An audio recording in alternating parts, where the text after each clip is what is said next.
Okay. Here. Okay. About 7:15. Is that perfect for you? Good. Okay. Right back here. We'll be ready to go, Mr. King. Thank you. Cool. So we can still do Steve and I last, right? Okay, cool. Hey, good luck with that. No problem. It's a classy move by me.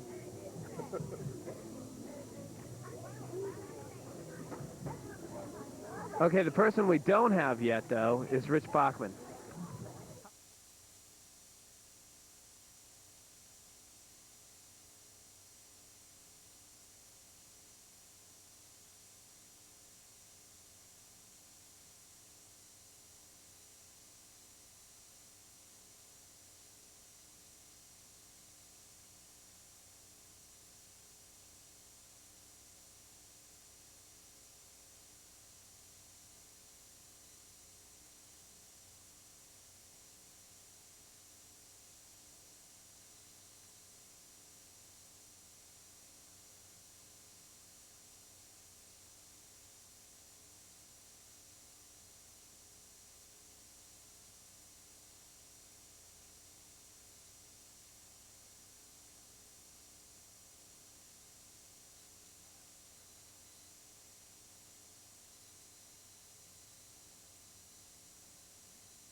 You're watching Cox Communications, local like no one else.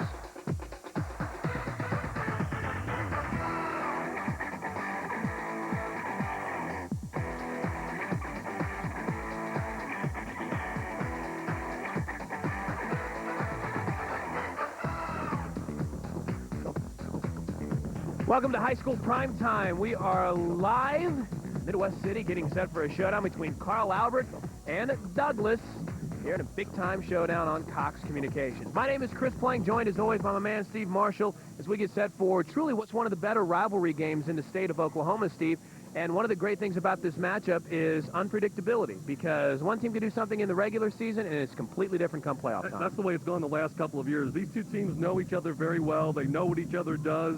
They know the style of play. So you never expect a blowout in this series. A lot of times it comes down to the kicking game. It comes down to, the intangibles of football. But these two teams very much like to play the same style of football. They'll get after it, and we look for a good one here tonight. Yeah, you find it interesting because you look at the stats, and Douglas has struggled trying to throw the football so far this year, but you kind of get the sense in talking to the coaches early on, at least this evening, Steve, that regardless of the numbers and the struggles, they're going to try it anyway. Yeah, Gary Rose is very much afraid of this Douglas team here this evening. Other years, he said Douglas is always big and they're always fast. So that's something that they're going to have to deal with. And, of course, the Titans coming in with the record of 5-1. They feel, too, like they have to play assignment football tonight. Douglas runs the option. Right. And, of course, that means everybody has an assignment. And if one guy busts, that usually leads to disaster on defense. Yeah, we're going to talk about some of our primetime players coming up a little bit later on in the broadcast. Did you try the upside-down pineapple cake? I haven't yet. All right.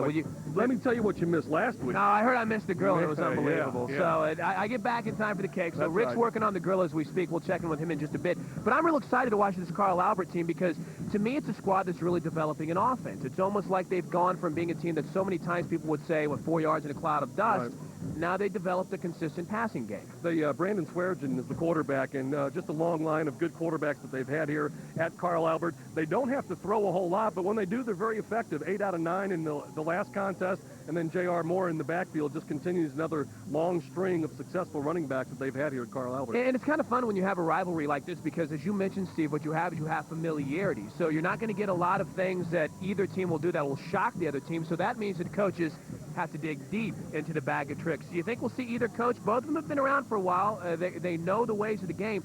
You think we might see a little trickery here tonight? I think that's something that they'd rather save maybe for each other down the road. I don't think they want to show too many of their cards here this evening. I think this is pretty close to the best type ball game. And the one thing that Stanford White said about Gary Rose is they make great adjustments. He says if you can find success with one play, doesn't mean you're going to have success with that all night long. They'll make adjustments on you. And you're right. One of the fun things about this game, too, is the fact that you don't know. You might see these two teams square off again. We know this much, Steve. These are two teams that are going to be battling till the end for this district championship. So either one that can get a leg up they want to do it here Yeah, early. definitely. I mean, the last couple of years in 5A, of course, last year Guthrie won, and before that it was Carl Albert 5 times, but Douglas was there each and every year. And so, you know, you probably think of 4 or 5 teams in 5A that have really been the powerhouses the last couple of years, and we've got 2 of them right here tonight. All right, buddy, thank you very much. That's Steve Marshall. He'll be working the sidelines tonight. You'll be checking back in with our PT players. We'll do right? it. You bet. All right, we'll get our first break of the evening. Stick around. High School Primetime is live. When we come back, we got our tailgating segment. We're talking about grilling dessert. I kid you not, you don't want to miss it. We're live at Carl Albert. It's a big game. High School Primetime rolls on after this.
All right, welcome back. The Douglas Band is getting jacked up. So are we here on High School Primetime. My name is Chris Plank, and we welcome in our tailgating guru, Mary Lukowski. Mary, I missed you like crazy last week. Yeah, we missed you too, but we had a good time. I got to wear the butt rub apron. He's let me wear it again.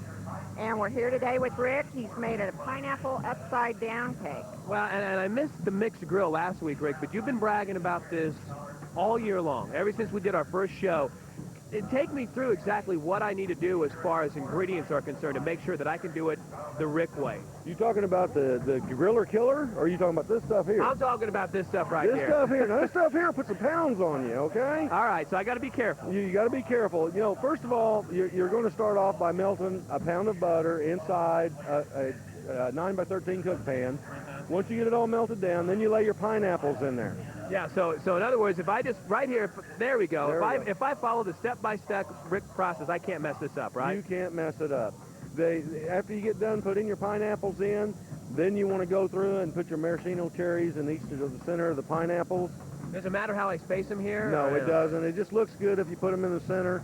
After you get done placing them all in the center and getting them all placed, you want to go ahead and take brown sugar and sprinkle over the top of it. About a cup. About a cup. And, you know, it depends on how much of a sweet tooth you have. So if I do more than a cup, would I be considered someone that has an overactive sweet tooth? You'd be in the same category as I am. Perfect. We're like, it'd be perfect. After you get done sprinkling that on, then you want to go ahead and mix up your cake mix. You want to go ahead and take Jiffy cake mix. You can't make a mistake with that stuff. Is there something special about do you use something else, Mary? He says it works for him. I asked him about other cake mixes. He said use Jiffy, it works. Make sure you follow the directions on the box. Right. Okay? Makes a big difference. It really does. And then a lot of people say, well, you know, my biggest problem is getting it to come out right. Well, you always want to use the toothpick test to make sure that it's good and cooked, Right. and you can't miss. Look at that. Isn't it excellent? Oh, so far so good. Now, literally, that's what the finished product looks like right there. And I know we got another one we're going to take a look at here in a bit. So literally what we're doing here is we're grilling dessert, are we not? Exactly. Now, what's some of the cooking problems you could have? Like, for instance, how do you gauge your temperature? How do you know when it's Well, done? you can take almost any grill and turn it on low, and it'll usually end up running about 325 degrees. And you want to go ahead and cook it slow, because if you cook it too fast, the inside will be raw and the outside will be too done. Right. And as long as you go ahead and run your grill on low and, you know, leave it in there and check it ever so often, you can't go wrong. Yeah, and Mary, is there anything else we really need to keep our eye on when we're grilling desserts? He just told me the key to thrilling the dessert is using the toothpick test. So go with Rick. Well, and there's how you can get a hold of him. Rick's Lawn and Her, 333 West Britton Road in Oklahoma City, 405-843-5589. Rick, well done. I'm looking forward to having even more of it. Mary, did you try it out? Did you like it? It was delicious. Oh, there's nothing better. See, we give you certain recipes that'll help make your tailgate party the hit of the block. Rick, Mary, thanks. We'll throw it down to the field and get a breakdown of the game. Mick and Myron are standing by, guys. I still can't believe there's a whole stick of butter in that pineapple upside-down cake. It looked like it tastes good, though. It did. And Carl Albert's not butter, but they are on a roll, just like butter. They're 5-1, taking on the Trojans tonight, 4-1.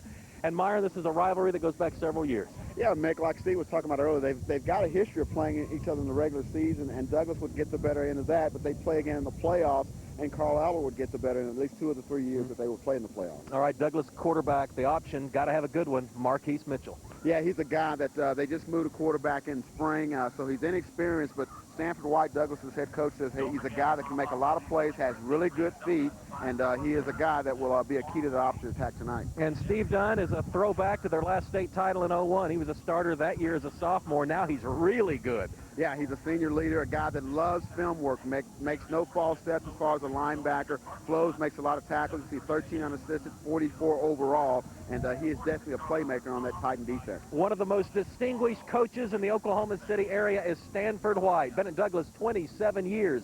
I asked him about the keys to tonight's game. Just to play, again, turnover-free football, but you have to be able to throw a little bit on them. You just don't pound it down their throats.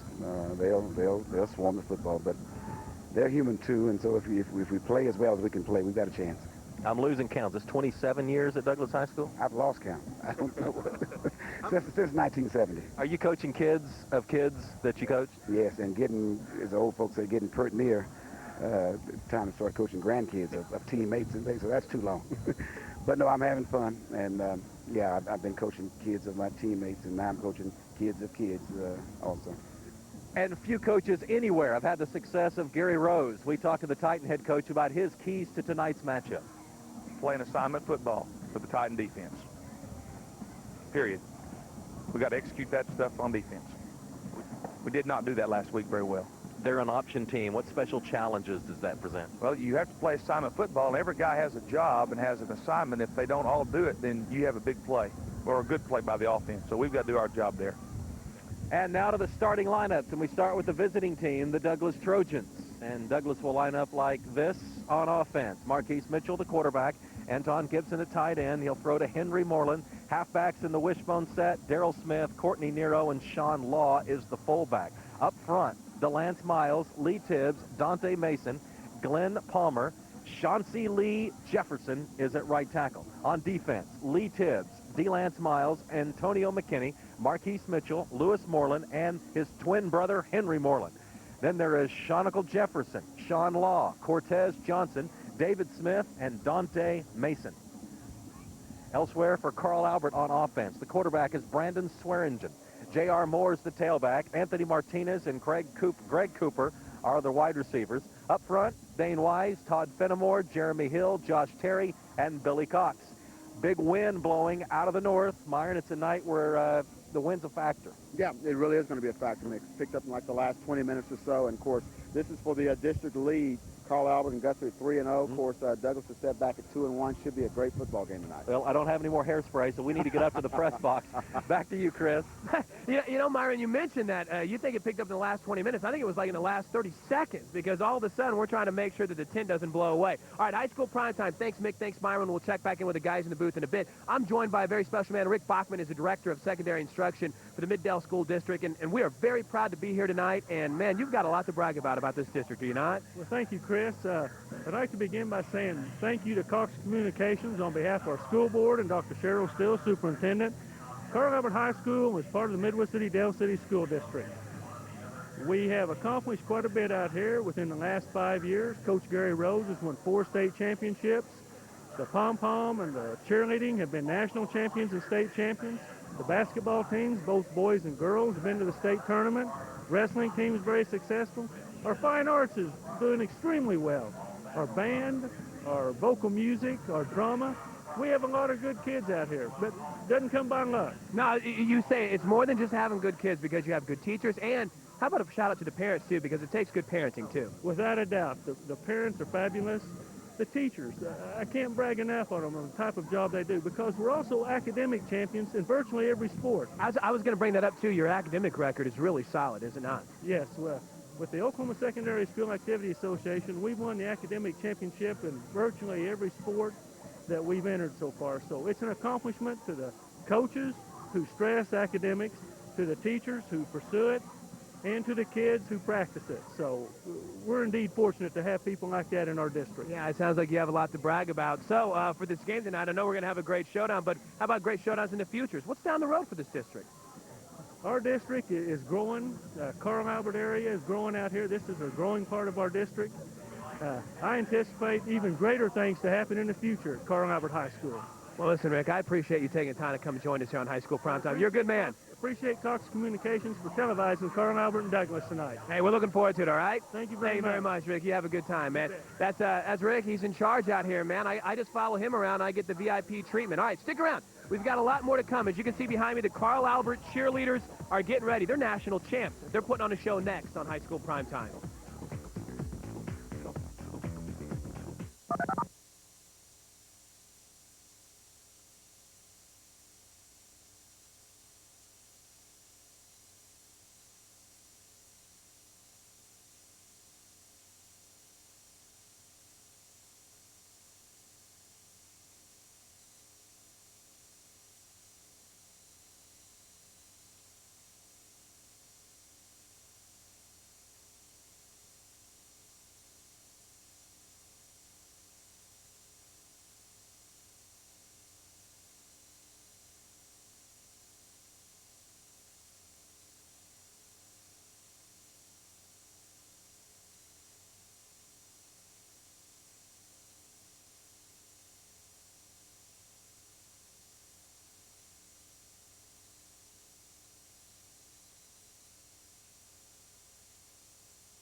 High School Primetime. The fans are already celebrating. Are they awaiting the arrival of the cheerleaders? They'll have to wait a little longer because they're hanging out with us. Chris Plank underneath the big tent that's about ready to blow away from us, but I think the Cox crew has done an awesome job of sealing it down. Grace Dozier is with us, and Grace, thank you for joining us here on High School Primetime. We appreciate it. And you brought your entire crew. They're going to put on a little bit of a show. Ladies, hello. Thank you so much for being here. Now, these are actually national champions, correct? Yes, they won NCAA Nationals last year. So they got a lot to be proud of, right? Absolutely. They're a hard-working group, and we're going to go back to defend our title this year. Now, kind of take me through the process of not only getting involved in the national championship, but just how much work it actually takes to win one.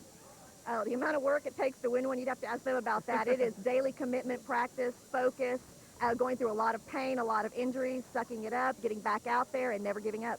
Yeah, Grace, you were actually named the cheerleading coach of the year, too. Was that something that you guys voted on and got her involved with, or was that through your peers? That was through my peers, the Coaches Association. They vote, and I was very honored this year to get that award. Yeah, because I don't think people understand whenever you have a group of cheerleaders like yours that are as committed to taking it like to another level. You know, some people are just happy with going to the games, and sure, I know that's something they appreciate and they want to do, but they compete. This is a competition. You're truly a coach, just like any football coach on the sidelines, right? Absolutely, absolutely. I mean, our primary focus is always on cheering for our teams at the school, but our secondary focus has always been to be a competitive team. So every day after school, that's what we're practicing for, is any competitions we've got coming up. Now, how many state championships have they won under you now consecutively? 6. And you've been there 6 years? Yes. Oh, my gosh, you're like the Alan Trimble of being a cheerleading coach up in Jinx. Every year you're there, you win championships. What do you guys do that's so different from everyone else? I can't say what we do that's different from everyone else because I don't know what everyone else is doing, but I know that the commitment that these girls have to this program, and at this point, because it has been built up to this level, nobody wants to walk away and it be the year that they don't win. They are committed every year to do everything they have to keep that title in their hands. All right, Grace. Now, are the cheerleaders going to put on a show for us? Are you guys going to do something here real quick for us? Do just a very, very small portion of state routine. In fact, just a stunt portion of it, but they do want to kind of highlight that for you guys. Well, Grace, congratulations on being named Coach of the Year. We're proud that you were here, and I'll shake your hand, and we'll get out of your way. Take it away, girls. The Carl Albert High School cheerleaders. Folks, these are some of the best in the state, so we'll get out of their way. We'll talk about their band here in just a bit, and we'll let them put on a show as they get set to try to be the national champs.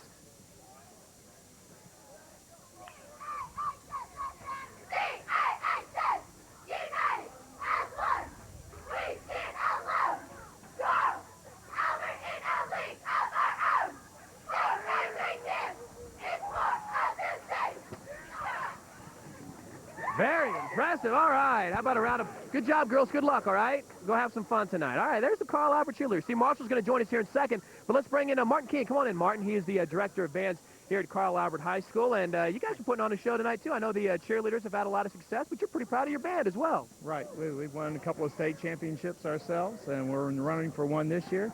And just last week, we won our class at the Putnam City Marching Festival and won high music, visual, and percussion, so we're really excited. Well, congratulations. I was talking about being a coach, even though you're working either with cheerleaders or with bands. I mean, it's the same thing, too. You guys are out drilling during the summer, working on your marching bands. It's really a lot of preparation that goes into it. Yeah, in fact, the kids call me coach. I think we do more push-ups and more laps than even some of the football players, so they get a real kick out of that. What can we expect to see tonight? We're doing a Latin show that features Carnival 9 and Pegasus and Island Dance and Knights in White Satin. And then we have a special treat. One of my students has written a show for a senior class project and featuring a lot of things the crowd like to hear. I think you'll enjoy that one, too. And that's got to be exciting for you, too, as an instructor, to see one of your pupils not only go out and work hard, but, I mean, take that extra step to actually produce his own piece. It's got to be good for you, too. It is. We have, I think, 12 kids marching in the OU band right now, and we have 4 kids out at the Air Force Academy.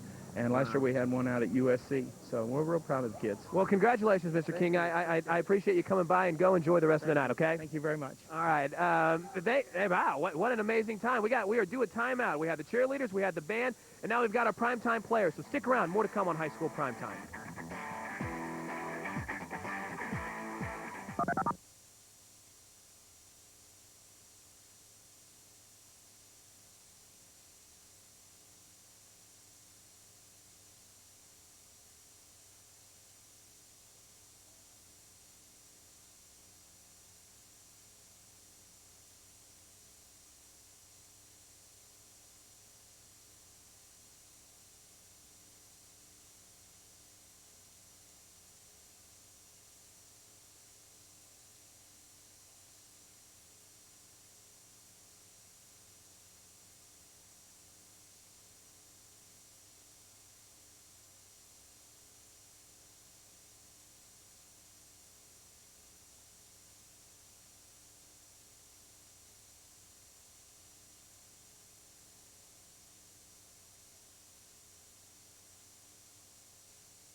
Primetime, Douglas and Carl Albert. The fans getting a little crazy, and we're wrapping up here our 30-minute pregame show coming up in just a bit. Mick and Myron will have all the play-by-play excitement. Steve Marshall will be busting it on the sidelines, and this gives us an opportunity, Steve, to maybe have some more time to talk about some of our primetime players. And I'm kind of excited to check out Douglas's attack tonight. You mentioned more of a wishbone attack, which always means that it's going to be important for just about everyone to get involved, like a guy like Sean Law. They talked a lot about him. Sean Law is one of those guys, as we take a look at some of the highlights, good size, great speed, just the athleticism that a lot of the athletes that Douglas will bring to the field here this evening, we'll be watching him, especially if they can get the ball moving on offense. That's going to be key for Douglas. Yeah, 308 yards so far this season. There's DeLance Miles, a guy that's not only silent on the offensive line, but I think he makes his money. He's a high school player, but Right. he's a good defensive player on the line. Yeah, and he and the guy we'll see next, they played next to each other on offense and defense. And, of course, Gary Rose was talking, there's a look at Lee Tibbs. Yes. Gary Rose was talking about these guys being big, strong, and athletic, and the line of scrimmage is always key. You know, it's in the keys of the game every week, and these two guys play both ways, so they're going to be very important for Douglas. See, I won't give away a little secret. They never change the keys to the game. There's always control the trenches or win the battle of the offensive line. That is in every coach's keys to the game, which is equal as important for Carl Albert whenever you think about some of the things that they have going on with their offense. Maybe a little bit more balanced. Let's take a break here real quick, Steve, because they're doing the Star Spangled Banner here, and we're going to honor America.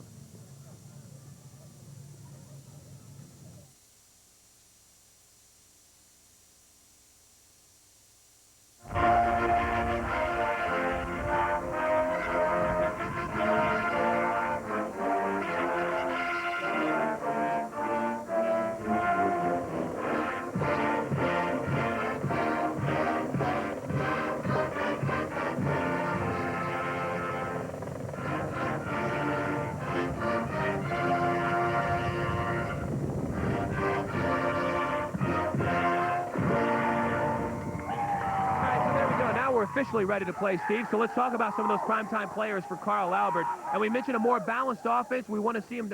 We think we're going to see them do a little bit more throwing the football. And one of the reasons why they like their quarterback, Brandon Swearinger. He's a good one, really is. Runs the offense. They don't have to throw a whole lot because the running game has been so successful this year. But when they have to throw, he's done a very good job. In a couple games, he's been 8 of 9 or 7 of 11. He's a very efficient passer. Yeah, and it's not the number of passes. It's what he does when he has them. Here's a guy that whenever we talked about him, you called him a super sophomore. You like Charles Hightower. Yeah, talking with Coach Gary Rose, Charles Hightower is one of those guys. You see the size, the 5'8", the 175.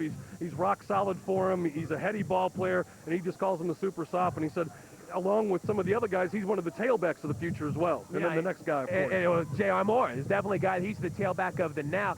I love the do, man. That just says future star all over it. There's a guy, 791 combined yards this year. Man, the rushing attack for Carl Albert this year, a lot of games they've been rolling up 260, 360. You know, they've been able to run the football very much at will, and this is a guy, strong runner, fast. He brings a little bit of everything to the table. So I guess we can kind of play our part as coaches here, Steve. This game won in the trenches tonight. Who's ever able to establish the run? It really is, and again, we see a lot of times when these two teams hook up that, you know, just because the game starts one way doesn't mean it's going to end that way as well. These coaches, again, great experience. Watch for in-game adjustments that the coaches make, and I'll be trying to keep track of that on the sideline. All right, you go do that, buddy. Have fun. Thanks, Steve Chris. Marshall will be Appreciate it. patrolling the sidelines all night long. We're done on high school primetime, so stick around. Mick and Myron are standing by in the booth. They'll have the kickoff. Thanks to Rick for coming by and grilling for us. All the people here at Carl Albert, they've been great. Should be a great game. Carl Albert, O.C. Douglas. Stick around. Kickoff is coming up next right here on high school primetime. Mick and Myron standing by for all the calls.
You're watching Cox Communications, your home for championship play.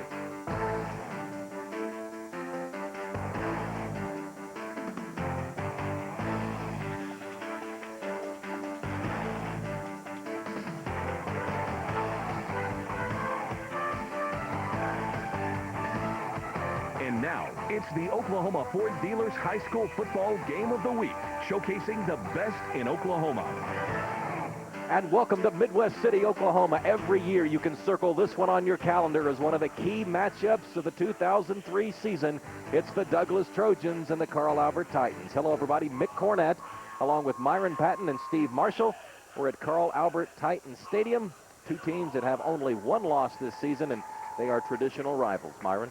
Yeah, they really are, Mick. A couple teams that, like you say, they've met, of course, in the regular season always, but for some reason they've met up playoff time and had some classic battles. Of course, Carl Albert, they've won 5 of the last 6 state championships. Douglas has been a playoff team. It shapes up to a very, very good football game now. Yeah, they are painted up. Look at that. That's getting into it. The wind is sweeping down the plain, coming out of the north. And there you see the captains on the field, so let's peer in there and see who's going to get the ball first. Looks like Douglas has won the toss, and they will defend that goal, so they want the win. And Carl Albert is going to receive the football. So there you go. One of the key moments, statements you just made, Mick, the wind. It's really picked up here coming out of the north, and that's going to be a factor in tonight's game, especially if you're trying to throw the football. I know Douglas is primarily a running team, but still, the wind is going to play havoc, and whoever can deal with that is going to have an upper hand with it tonight. Douglas likes to run the option game. Head coach Stanford White took over this program in 1976 as you watch Carl Albert take the field. And that was back when the wishbone was king. Stanford White learned it, nurtured it, liked what he saw down in Norman, and he has stuck with it, and he has done quite well. Probably won about 80% of his games over the years. Yeah, you're right. Back when he started, a lot of people run the wishbone because of Oklahoma's success with it, but a lot of teams have gone to more of a spread offense, or at least more passing. Stanford says, I like this offense, I'm running this offense, and he thinks he's got a pretty good wishbone quarterback tonight, Marquise Mitchell. Yeah, he said Mitchell was the best athlete he's got, right? Yeah, so he'll be trying to make the playmaker of them. And, of course, with Carl Albert, you heard Gary Rose in our pregame talking about the assignment football. That's what his defense has got to do well tonight, because if you don't, that speed will make you pay. Let's go down to Steve Marshall. Thanks a lot, guys. The wind certainly has picked up down here. Keys to the contest. Let's check those before the game starts, and then we'll check and see how the teams are doing later in this contest. First of all, for the visiting Douglas Trojans, main thing that Stanford White wants to do, he wants to make sure they stop that running game. Again, Carl Albert's been putting up 300 yards rushing each and every week. They also want to be able to stop some long passes. As we mentioned in the pregame, when Carl Albert has to throw, they've done so quite well, and they need to challenge their secondary. So Douglas expects that they'll have to put the ball up because Carl Albert knows them too well. Take a look at the keys for the Titans here. Gary Rose, you heard him on the pregame with Mick talking about playing assignment football on defense. One guy blows an assignment, and it turns out to be a 60-yard run. So they have to do that. They want to execute in the kicking game, execute and block well in offense, and they want to tackle well. I don't think those keys change from week to week for most teams, Mick. No, I don't think so either, Steve. Looks like a good crowd behind you, too, isn't it? Great crowd. Should be a great night for football. All right. Well, the teams are about ready to take the field, and there's the man, Stanford White, in his 28th year at Douglas High School, won a state championship in that initial season back in 1976. And, of course, when you're talking state championships in Class 5A, it's hard to ignore the team across on the other side of the field. They won 5 in a row in a streak that ended just 2 seasons ago. Yeah, you're talking about two schools that have done a lot of winning, had a lot of really good football players. You see Gary Rose there, and they've nurtured a lot of young men, turned them into men. I mean, just real good coaches and good people. Well, there you see Gary Rose. Carl Albert is back to receive the ball in the kickoff formation. And, Myron, you're going to see something a little bit peculiar here. There's no kicking tee. And he is going to punt the ball. See what he's going to do here. You are allowed in football. You don't have to kick it off the ground. You can do a free kick.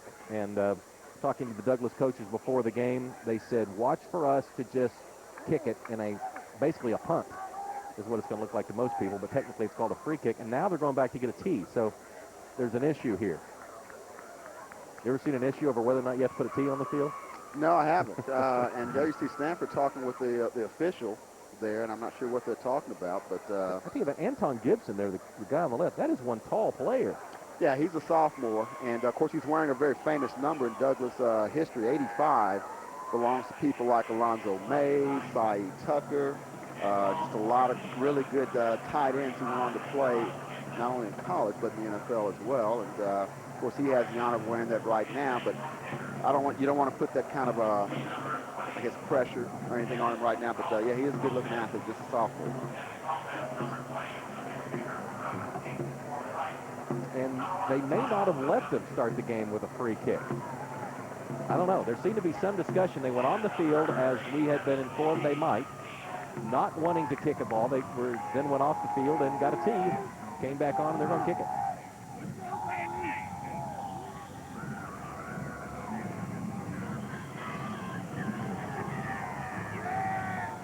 Kyle Williams and Danny McNeil are back to return it for Carl Albert. And it's taken by an up back at the 15-yard line. Nice return across the 35 to the 38-yard line.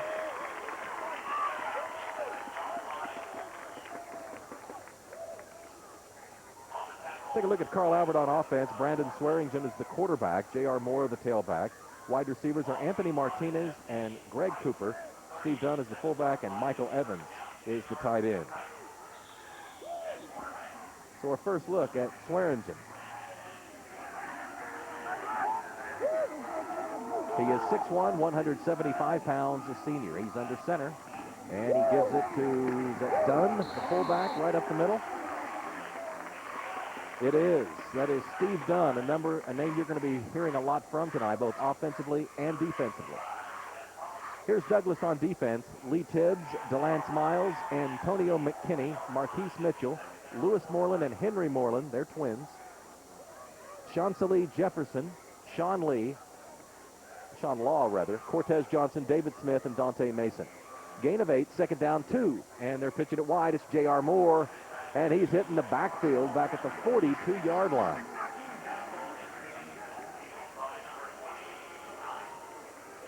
David Smith making the stop from his strong lineback position. Loss of 2. Myron, that's what you don't want on 2nd and 2. You don't want to get stopped behind the line of scrimmage. No, because they had such a good first down play, and of course here's this little toss sweep, and Smith just shooting the gap, grabbing the leg, and hanging on. That's a nice defensive play for the Trojans. Gerald Walker is in now at fullback for Carl Albert. Third down 4 from the 43. Long snap count. And they give it to the tailback. He's got the first down and got close to midfield. Lewis Moreland made the stop on J.R. Moore, but it's a Titan first down, and they'll move the chains. Yeah, just able to kind of pick his way through that for that hole in the first down. There you see taking the handoff and just kind of meandering his way through there. Got a good pickup, and that's a first down. Keep the chains moving. Opening possession of the game, no score. Douglas and Carl Albert playing at Carl Albert in Midwest City, Oklahoma. First down and 10. Inside to Dunn. He's trying to take it outside, turn the corner, cuts it back. 45-40. First down for the Titans, and he's across the 35 to the 34-yard line. Henry Moreland made the stop for Douglas. I was talking to Gary Rose, Carl Albert head coach, before the game, and I said, tell me something about Dunn. And of course, he talked about his defensive ability, but he said, we got to get him more involved on offense, and you can see why. Following his blocks, some good running there, and picked up about 15 yards, and you can see why they want to get the ball in his hands a little bit more. Statistically, a gain of 16 for head coach Gary Rose. First and 10 now at the 34. Swearingen under center. Dunn in motion. He turns and gives it to the tailback Moore, who piles on the left side and gets to the 30. Nice pickup of 4. And Myron, right now, it looks like the Titans are winning the battle up front. Yeah, they are. That offensive line is doing a good job just getting some push and penetration on that Douglas front, and they're getting down toward the end of the field. They got a great drive going here, especially to start the game with. Yeah, and Gary Rose loves it when his blockers are winning that battle up front, because it opens up his whole offense.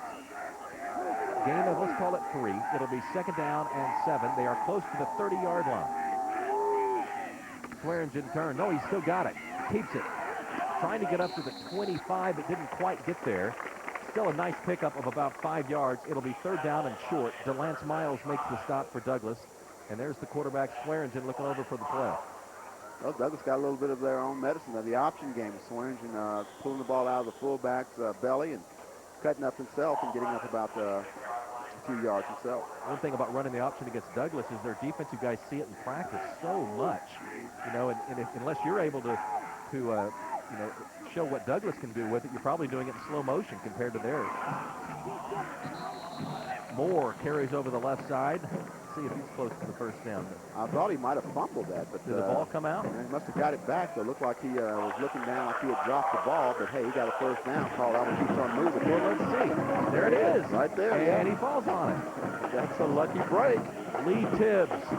They call me Mr. Tibbs, says Lee, and he knocks the ball out of there. Still a first down for the Titans. And there's the defensive brain trust for the Trojans digging in. First down and 10 at the 22. Swearingen hands off to Moore. Chauncey Lee Jefferson makes the stop at the 20. There's Moore getting up, 5'10", 185-pound junior. Long line of great running backs at Carl Albert under Gary Rose, and before him, other fine coaches like Al Miller and Jack Pebworth. Remember Russell Berrien? Oh, yeah. Mike Gaddis. Yeah, how can you forget Mike Gaddis? He went on to have some 200-yard-plus games for the University of Oklahoma. There's Moore. He's still going. They're having trouble wrapping him up. Finally, Cortez Johnson knocks him to the turf at the 17-yard line, but a nice pickup. Third down and medium coming up. Some tough yards there. He just would not go down. Toss sweep to the left, cuts inside, breaks one tackle, pushes him off, keeps on going, keeps those legs going. That's what makes this a good run. He keeps those legs going and picks up some tough yards. They'll mark it dead at the 17. It's third down and 5. Gerald Walker moves into the slot right. J.R. Moore is the lone running back.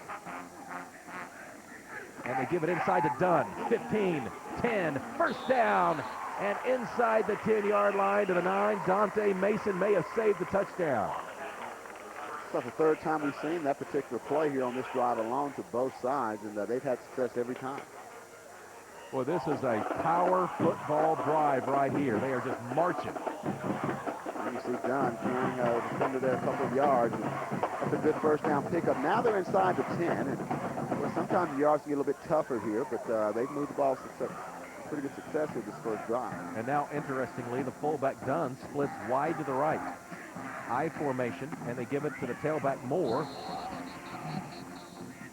Kind of stumbled there. Looked like he had a hole there, and he looks like he may have tripped over his lineman's foot. Yeah, it's a big hole. It'll be second down and goal at the 8-yard line. 6:40 and counting to go in the first quarter. This is the opening drive of the game. We haven't had a pass thrown, have we? No. Looking at the statisticians, and they're shaking their heads. No passes thrown thus far. And, you could argue, why? They're moving the ball on the ground. Power I formation. Swearingen rolls out, looking in the end zone. Will he throw it? Never going to get that opportunity. Quarterback sacked by the Douglas Trojans. Glenn Palmer picks up the sack, and that's critical. They had second and goal at the 7. And Swearingen is tackled about the 11 or 12-yard line. So loss of about 3 or 4. It's going to be third and goal from the 11. Just couldn't find anybody open there. Rolling out to his right. Olance Miles there on the stop. There you see number 75. And just good defense there by Douglas. And this is a big third down because, Nick, if they don't get this, and they line up for a field goal with this win. That's a good point. That's not a gimme. They sent tight end Michael Evans into the end zone, and he was a little open, but I understand Swearingen's reluctance to throw it into that wind. Yeah. We're going to take a break. No score at Carl Albert High School. We'll be right back. It's your Oklahoma Ford Dealers Game of the Week.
about 15 miles to the east of downtown Oklahoma City. We're at Carl Albert High School. A windy night in Midwest City. Carl Albert digging in. 3rd down and goal from the 11. They've snapped the ball 12 times, gained 52 yards on this drive, 4.3 yards a snap. But that last play was a killer. They had 2nd and goal at the 7. The quarterback sack puts them outside the 10. Swearingen drops in. 3 players going wide to the left, and they pitch it to Moore. He cuts it inside to the 10, the 8, the 7-yard line, but no more. Cortez Johnson kept the play from getting anywhere, and it'll be 4th down. And Myron, you brought it up. It's a short field goal, but with that wind, it's not going to seem short. No, it's not. And, I guess sometimes it's better to keep it as low as possible and try to avoid that wind, but to keep it too low, it gets blocked. That's right. It'll be a 22-yard attempt, I thought. No, it's going to be a 25-yard attempt. They'll spot the ball at the 15.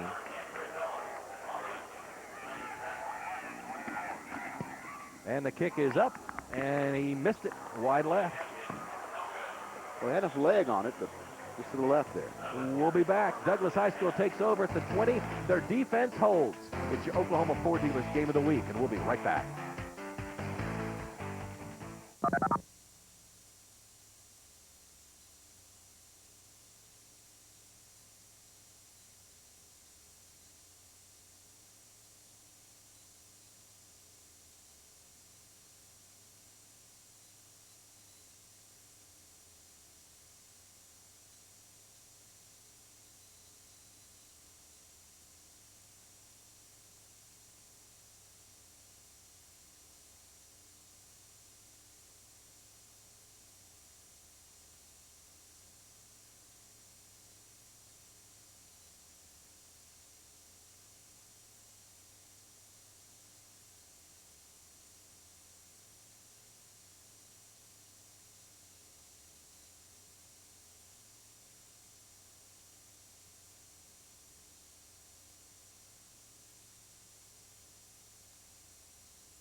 Well, Cox Communications is your home for championship play. Join us this Saturday for the 5A Volleyball Championships live from Broken Arrow High School.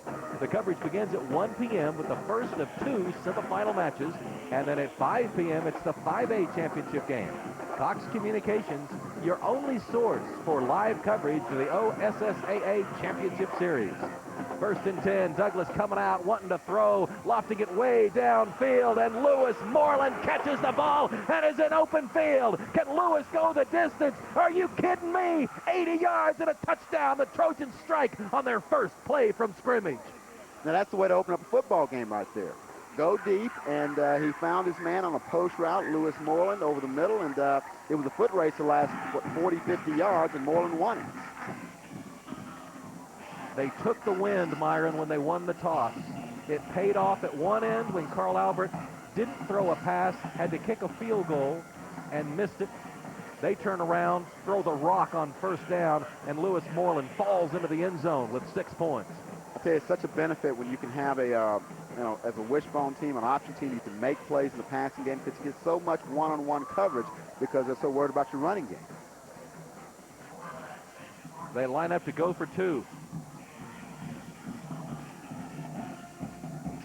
And they pitch it wide. Like Courtney Nero got the pitch, but he never got anywhere, and so the 2-point conversion attempt fails.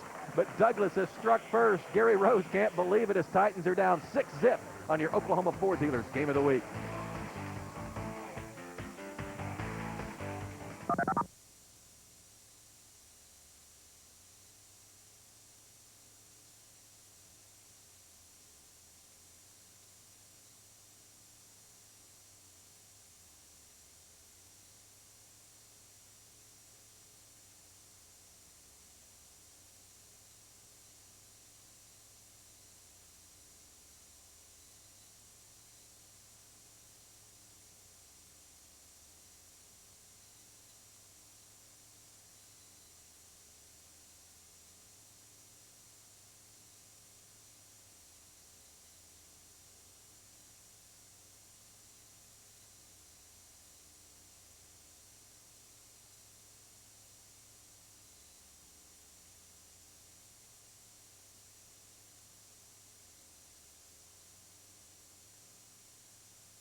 if you just got back from the restroom, boy, did you miss it.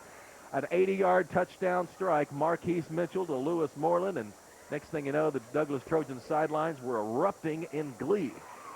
See their sidelines on the far side of the field. The visiting Trojans have struck first. And they will tee it up and kick it off. And Carl Albert, who's had all sorts of success running the ball in this ball game, but so far has nothing to show for it, will get another attempt on offense. Douglas got one play. That's all they needed. That's a heck of an average. One play, one touchdown. I mean, I was surprised just to see him back up for a pass. And then I glanced downfield, and he had his man. Antonio McKinney, Kyle Williams, and Danny McNeil are back. And this is taken by an up back at the 11-yard line. He's got some room, 35 and a little bit more, up to the 37-yard line. So here's Carl Albert coming up. David Smith made the stop, and here it is, Myron. Yeah, he's just got a one-on-one coverage and just a post route. He had the inside lane there on number 11, Anthony Martinez, and it's a foot race the last 40 yards, and Moreland beat him. Did catch him, but it was too late. Gary Rose can't believe it. I was impressed, the official was keeping up with both of them. Hey, those officials sometimes are great athletes. I'm telling you, that official was running about a 4.6 40 down there, and then finally he got out of the player's way. Handoff to, I believe that's Dunn, right up the middle, and he has stood up and stopped right at the line of scrimmage, so it'll be second down and long. That's a former track star wearing the stripes tonight. He'll be bragging about that. So, yeah, I kept up with the youngster. Oh, man. Second down, and we'll call it 9.5. There's Dunn. Steve Dunn. And there's the Douglas defense. And there's Lewis Moreland right there, number 2. Well, they moved the ball in that first drive. He didn't come up with points, but they've got to have some confidence after that first drive. Well, here's Swearingen, drive number 2. This one starts at the 36. They've gained 1 yard so far. Giving it to Dunn. He's bounced back and hit behind the line of scrimmage. Cortez Johnson with his 3rd tackle of the game, and it's a great one. And Myron, suddenly the momentum has shifted here. Yeah, fooled me once, twice, but not 3 times, because they've run this play the 4th time. They've had success the previous 3 times, but not that time. Cortez Johnson. You're right, momentum has kind of swung a little bit here. And Dunn has carried the ball 4 times. He gained 16, then 8, then 0, then a loss of a yard. Swearingen wants to throw. He lets it fly on an out route. Oh, what a beautifully thrown ball. It's complete to Greg Cooper on the far sideline. Yeah, Cooper just got in between the zones there. Nice throw against the wind there. You bet. Now, the wind is quartering slightly, so you could say that that particular pass was as close to getting downwind as possible when he's basically moving into the wind. But it's almost a crosswind when he throws that particular route. Ball is just past midfield. Swearingen gets under center. I formation this time. A wide receiver right and one left. And a keeper. Nice blocking by the Titan offensive line. He's across the 45 to the 44. Dante Mason makes the stop. Let's give that Carl Albert offensive line some credit. Josh Terry, 250 pounds. Dane Wise, 253. Jeremy Hill goes 228. Billy Cox, 277. And Todd Fenimore, 262. And Billy Cox is the son of Ted Cox, former Major League Baseball player. A legend in the Middale area. Well, Ted's got a big son. Saw Ted before the game. Second down, 4 at the 44. And the keeper, and he's got a first down across the 40 and up to the 36-yard line. Lewis Moreland makes the stop. Swearingen doing a good job running that option and picking up some yards. They're showing some nice ball handling there with the fakes to the fullback and on the keepers. Talking to Stanford White before the game, if you missed our pregame interview, I said, are you coaching the sons of your former players? And he said, yeah, and in fact, it won't be long. He's going to have the grandsons of some of his former players. If he continues to coach, Stan White is always 1 year from retirement, and he's been saying that for about 5 or 6 years. People have quit listening. 1st and 10 for the Titans. And here goes J.R. Moore. This time he's got the corner, and he gets up to the 29-yard line before Moreland knocks him out of bounds. He is short of a first down. Still a nice pickup. It'll be 2nd and short. Yeah, ran to the wide side of the field there and picked up a nice gain there on first down, and that's really the key of a good drive. You know, if you can get 5, 6, or in this case, 8 yards on first down, that sets up a world of things you can do on that second down. Second down 2, a wide receiver left and one right. Swearingen, you see the plays on his left wrist. And it gives to Dunn, who follows a key block across the 25 to the 22-yard line. Lee Tibbs makes the stop right there, and it's a first down for the Titans. And Myron, they're piling up lots of yards, even if they're not piling up lots of points. Yeah, just a handoff to Dunn, and of course, picks up some tough yards, kind of goes head first into the turf, but I think he's okay because he got a first down. That means they keep this drive going. Yeah, they have, you could argue, they've dominated the line of scrimmage and trail 6-0, and the first quarter is almost over. There's DeLance Miles, 290-pound senior. Goes by the name of Sir. Don't you know he dominates the lunchroom over at Douglas High School? I don't think anybody's going to move him out of the way. 290 pounds. Gets in the all-you-could-eat line. It's all over. There's Stan White having a word with the officials. I didn't see an official timeout call, but I think Carl Albert may have. Did Carl Albert call timeout? Okay, the officials have called timeout, and are they looking at Moreland? Yeah, it's Moreland. Looks like kind of shaking up there. Well, Moreland's been the key player of this ball game thus far. He has made several tacks on defense, but it was his 80-yard pass reception that's got everybody talking. There you see the officials. David Gore, the official that just called timeout. Kyle Lackey, Richard Harris, Jerry Privet, Hugh Cooper. Myron, time of possession thus far, Douglas has had the ball for 14 seconds, and they lead it. 1st and 10. And there's J.R. Moore down to the 16-yard line. DeLance Miles makes the stop, his 3rd stop of the game. Will be in the final minute when they snap it again. Well, Carl Albert may have time of possession, but Douglas has the most important number. There's no riding time in football. Nope. If they're wrestling, they get a point out of all this.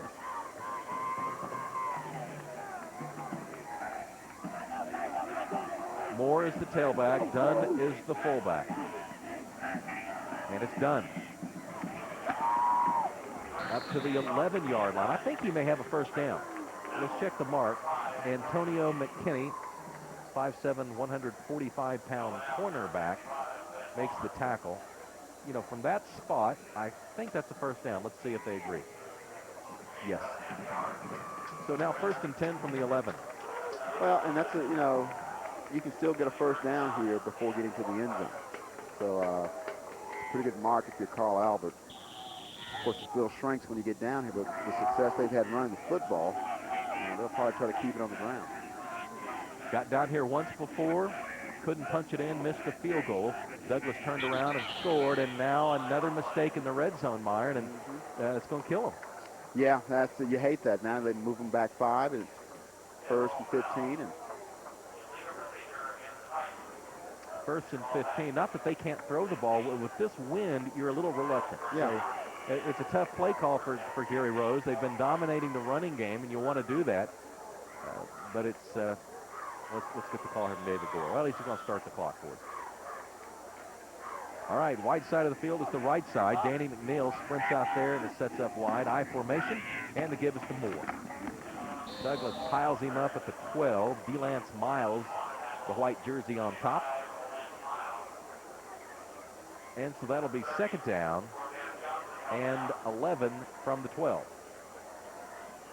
Yep.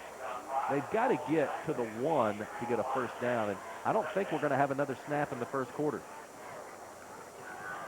We are not. The Douglas Trojans have had the ball for one play. Any questions? We'll be right back. It's your Oklahoma Ford Dealers Game of the Week.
back. That's Nick Cornett on the left, Myron Patton on the right. For Steve. The guy with the cowboy hat in the back. That looks like it. Yeah, that's a lot of paint. Carl Albert fans get into it. Take a look at this. Douglas hadn't had a rushing play. They've only had one play, and they threw it for 80 yards. All right, second and goal at the 12 from, second and 11 from the 12. Make it. And there's Moore with some room. And a touchdown for the Titans. J.R. Moore bouncing it outside and finding some gaps. You better believe he found some gaps. That was a nice run, nice blocking by the Carl Albert front there to get him into the end zone. All they needed was the win. It was just a little toss sweep again, and watch the blocking up front. He doesn't even get touched until like a hand right there, maybe another hand right there, but nobody really got a clean shot at it. J.R. Moore's got 71 yards rushing, and we've only had one play into the second quarter. Snaps down, kick is on the way, and it is good. There's a speaker in the house. 7-6, Carl Albert.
Being the holder is a thankless job.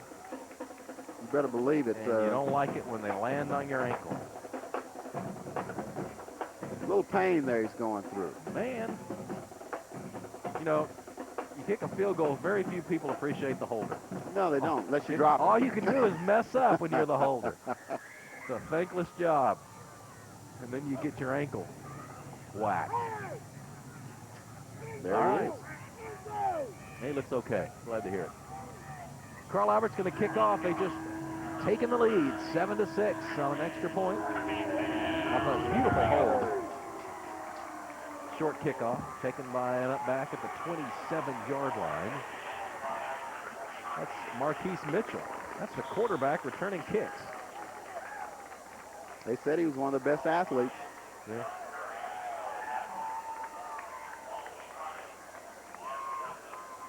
Douglas uses its athletes in unusual ways, and we'll get into that. But first, let's look at the scoring drive, and Carl Albert does it on the ground. Yeah, you better believe it. I tell you what, this guy made all the plays for them in this running game. J.R. Moore, of course, here he is on the touchdown. An 11-play drive, covered 64 yards. Of course, he was virtually untouched on that touchdown. Great run for the touchdown. But, Myron, sometimes you'll see the Douglas quarterback playing linebacker on defense. I mean, where else do you see a quarterback linebacker? Wishbone lineup. Quarterback keeps it, turns the corner. Marquise Mitchell up close to the 35. He gained about 4.5 yards.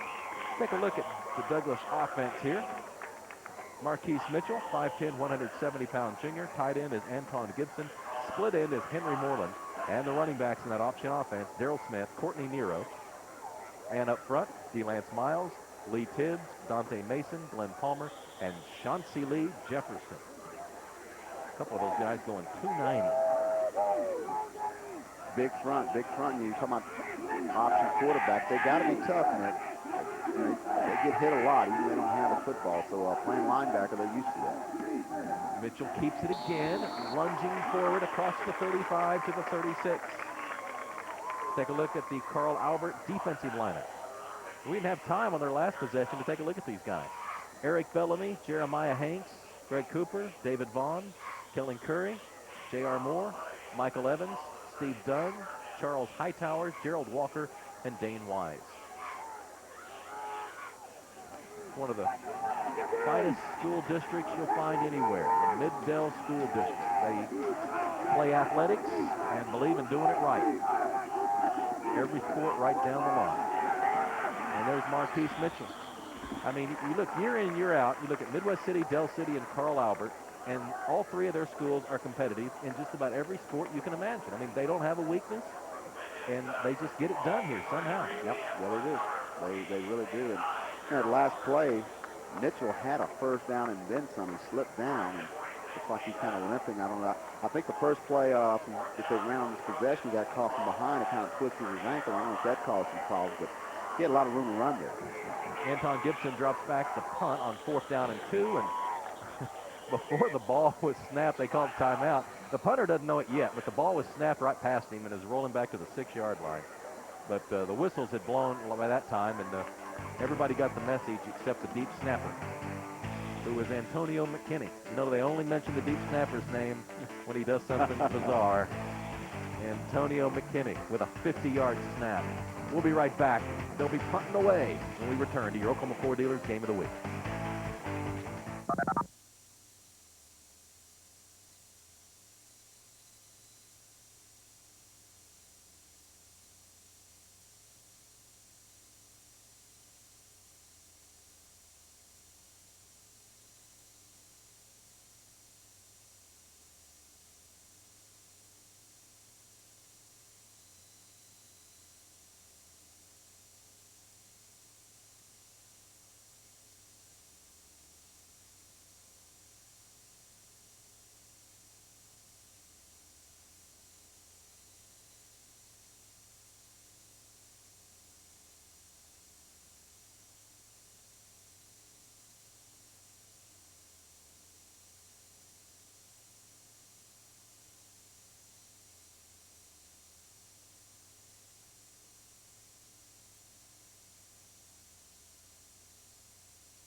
We're back at Carl Albert. Douglas lining up in punt formation. Greg Cooper and Anthony Martinez are back deep for the Titans.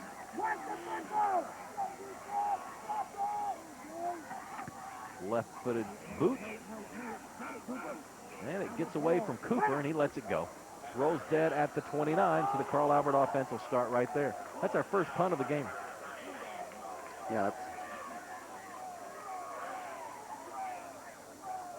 let's see what Carl Albert can do now. I mean, they've been able to run the football pretty successfully here in this first half. Swearingen takes the field. It'll be 1st down and 10 at the 29.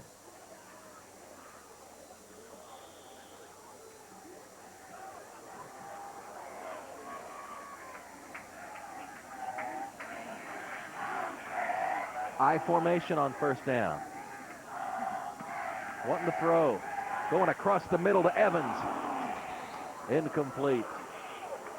He had his man just a little bit too tall for him, but he was open going across the middle, crossing route there. And there's Lewis Moreland. He is back on the field. Remember, he left earlier with that injury. Yeah, we called his name quite a bit tonight on, of course, the touchdown, but also on defense. He's made a lot of plays as well. 2nd down and 10 from the 29. 7-6 if you just joined us. Douglas scored on its first play from scrimmage, an 80-yard bomb. Carl Albert has had a couple of nice drives. Missed a field goal on its first possession. Punched it in for a touchdown and an extra point on its second possession. Here's Dunn. He's the workhorse of that Carl Albert offense, and he gets across the 30 to the 32. Gerald Walker with the carry. Not Dunn. Gerald Walker. There's DeLance Miles, 6'1", 250 pounds, and he's off to a good start. Yeah, this is on when Carl Albert had the ball deep in the Douglas territory. He's just made a lot of plays. They have a tackle on Steve Dunn, and of course here on Moore, guy that moves down the line, big guy, 6'2", 290, but moves awfully well, and is a guy that you got to account for if you're trying to block that Douglas front. Steve Dunn has re-entered the game. Now he's at fullback. Swearingen wants to throw on 3rd down and 7. Lofts it out. That's done. 35, 38-yard line. Oh, he's close to a first down, but not enough. Cortez Johnson made the stop. That's his 4th stop of the game. 4th down and short, Myron, and Gary Rose doesn't hesitate. He sends the punting unit onto the field.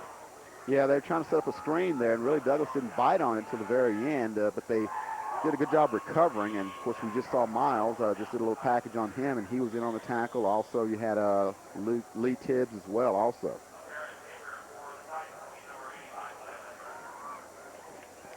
McKinney is back to return it for Douglas. Moore snapping. Michael Evans boots it away. High kick. This is downwind. Lands at the 30. McKinney gets away from it, and it doesn't roll very far. Falls dead at the 28. Douglas will have the ball when we return. Carl Albert leads it 7-6.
Injury to the option quarterback, Myron.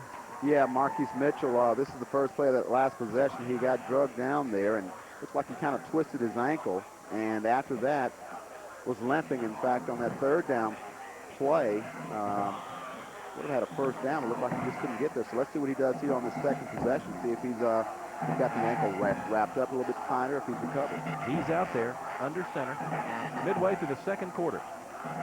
And they run the pitch, and the ball's loose. Free ball out of bounds. Nobody got it, so Douglas will retain possession at the 27. Well, and there you see the thing about the option game. It's fun, it's exciting, it can produce big plays, but you can also have turnovers because that pitch got away, and the ball kind of rolled there on the ground before just kind of getting out of bounds before Carl Albert could recover it. You know, we haven't mentioned it, but this is outstanding turf. Take a look at how nice this field is. You know, we're midway through the season, a little bit more, and that field looks like it's in September. Yeah, it gets a lot of use, and it is a good field. Look at that. They got great facilities here to Carl Albert. I mean, the golf team could come out here and practice. That's how, a putt. I mean, that's how nice that field is. Hats off to the ground crew here at Carl Albert. 2nd down, 11 from the 27. Oops. They called timeout. They did. Douglas calls timeout. They want to talk things over on 2nd down and long. Douglas has had the ball in 2 previous possessions. They threw the long pass for a touchdown to the delight of Stanford White. And then on their next possession, it was 3 and out. Yeah, and they really hadn't had a chance to kind of establish a running game. And that's what they want to do, obviously.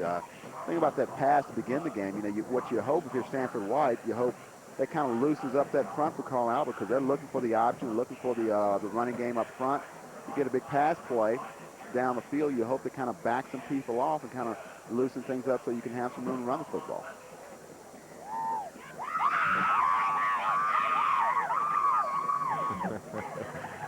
State champion Titan cheerleaders. And there's not many bands that can compete with Douglas.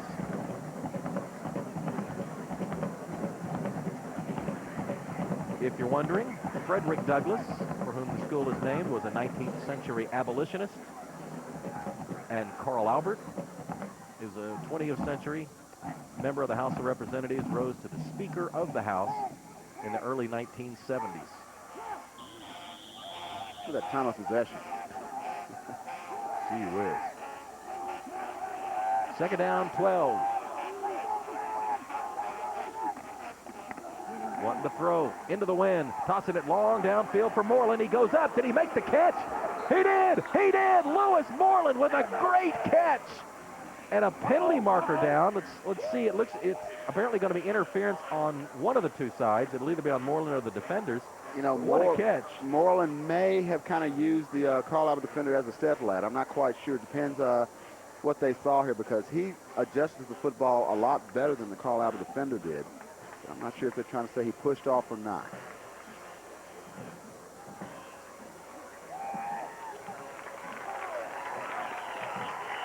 And they're bringing it back. Well, it was a great catch. But apparently Pass interference. he got a little too vigorous on the 15-yard offensive foul. side. You know, you shouldn't let those wide receivers watch football on Sundays because they'll see what those NFL guys get away with, and then they'll try to do it on a Friday night, and the officials say, nope, that doesn't work here. That's a great catch nonetheless. Yeah, it is. It's a really good catch. I think they're trying to say that he used his hands to kind of move on the inside there of number 28, Greg Cooper, to get that position. But still a great effort, and like I say, he made a great adjustment on the football and a very good catch. Well, in result, gosh, about a 50-yard penalty. It's second down and a bunch. Look at Stanford White. He's having to look straight to his left just to see this snap. I mean, it's way down there at the 13 or 12-yard line. And an option team doesn't want to get in the 2nd and 25. The wide pitch is loose on the ground. The red jerseys are all over the place. And now they're running it in. Willie Bright.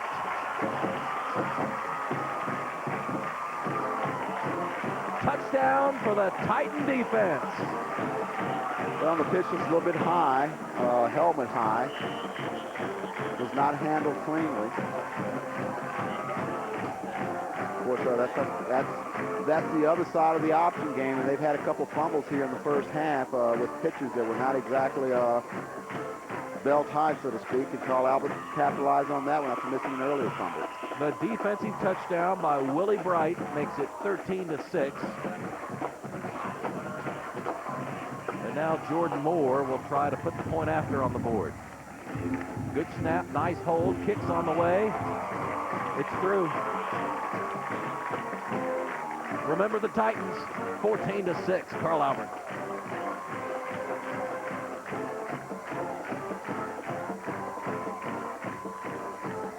You know, it's one of those situations where really, I don't know, it was third and what, a mile? They said it was 25 on the scoreboard, but I'm not sure it wasn't farther than that. Yeah, it looked further than that, but yeah. Trying to make a big play, and like I said, it was not a perfect pitch. And of course, you don't get a lot of those as an option team, so you're used to that as a halfback, but that was a tough catch for him to try to make. I don't think the burnt orange goes with the red there. I was about to say a Texas fan. What's that? Let's go down to Steve Marshall. Got a familiar face here at the Carl Albert haunts, coming back and revisiting his old stomping grounds. J.D. Reynolds, fullback for the OU Sooners. What do you think about this game so far? Well, Carl Albert always plays a little shaky, you know, when they play Douglas, and that was even true when I played. But I think they're looking pretty good this year. You know, they're playing real hard, and you know, they got a couple of big plays. Douglas got a few big plays, but looks like Coach Rose has been playing well. Now you start on offense and defense here. Is Coach Rose, is he easier to get along with on the offense or on the defense? I'd have to say on the offense. You know, defense, he was a lot. You know, he strived for perfection. You know, and offense, you know, we have more room for error. And you know, he was a really strict defensive guy. But you know, offense, we had a lot of fun, threw the ball around. But defense, we shut a lot of people out. Great touchdown catch last week. Keep it up this year. Well, I'm gonna try to. I can't promise you anything, but you know, I'll try. Good job, J.D. Reynolds, fullback for the Oklahoma Sooners, #1 in the country. Class act, J.D. Reynolds. And he's right. The fullback is getting more action at Oklahoma this year. They've been promising it, and they're coming through this year. High kick, downwind. This is Smith from the 10-yard line. Tiptoes up to the 20. Falls across the 25 to the 26.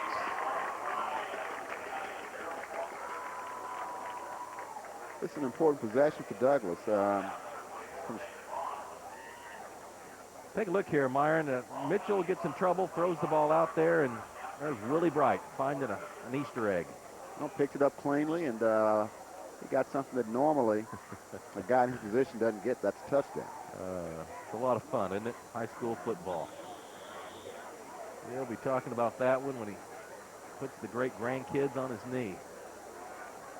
He plays some tight end on offense, so I guess he can catch a pass, but you don't get him on defense a whole lot. Douglas in the wishbone at the 25. Into the right half. That's Smith. Really a nice run. That's Douglas's most productive running play of the game, across the 40 to the 45. Got a good block from Antonio McKinney to kind of spring him there on that run, and that was a very good play. And I don't know if you'll see it right there. He put him down to the ground, and that allowed Smith to kind of get outside and pick up a big gain. Got some long socks on. Long legs. Yeah, I guess so. 1st and 10 at the 45. We are midway through the second quarter.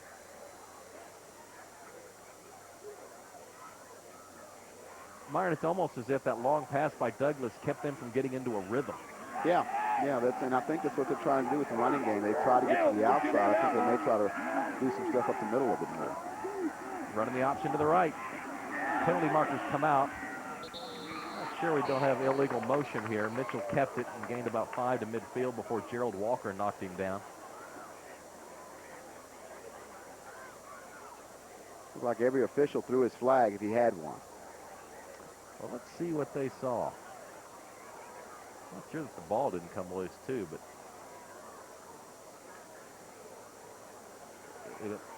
it appears that Carl Albert's going to get the benefit of the penalty. Illegal shift. Illegal shift against the offense. 5-yard foul. Still first down. And that's what happened. They had a guy going in motion. And it didn't look right. 1st and 15 now from the 40.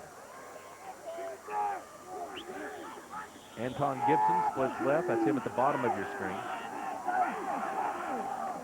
Mitchell throws to him. He's uncovered. There's Anton Gibson up to the 40-yard line.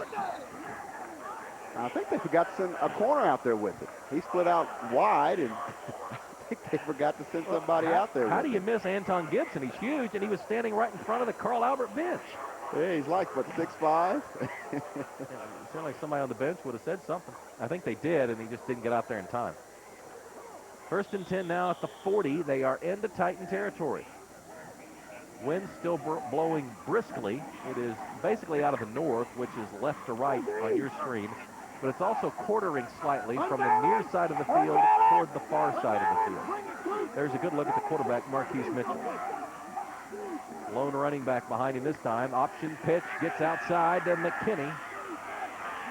And he never did quite get back to the line of scrimmage. J.R. Moore with the tackle. And if Moore doesn't make that stop, he got some jersey there. If he loses grip, McKinney has a big gain. It's a nice tackle. Had the corner. Here, just a nice pitch here from Mitchell. He feels that one cleanly, and looks like I thought he was going to be able to step inside of him, but Moore got a handful of jersey and allowed his teammates to get over there and get in on the tackle. Moreland splits wide to the left. Mitchell has just one running back here, a couple of players in the slots. Option keeper, it's Mitchell.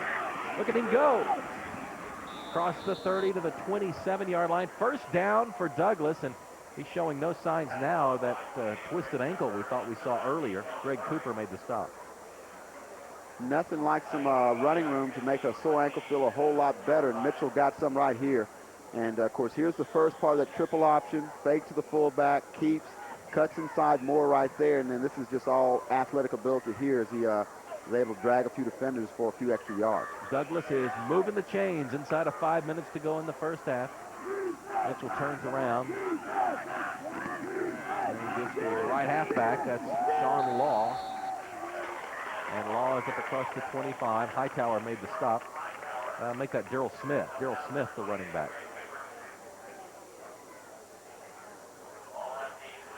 There it is again. Just hands off to Smith, and Hightower on the tackle, and takes a shot in the back there. Smith does, but he's okay. Gain of 3, 2nd down, 7.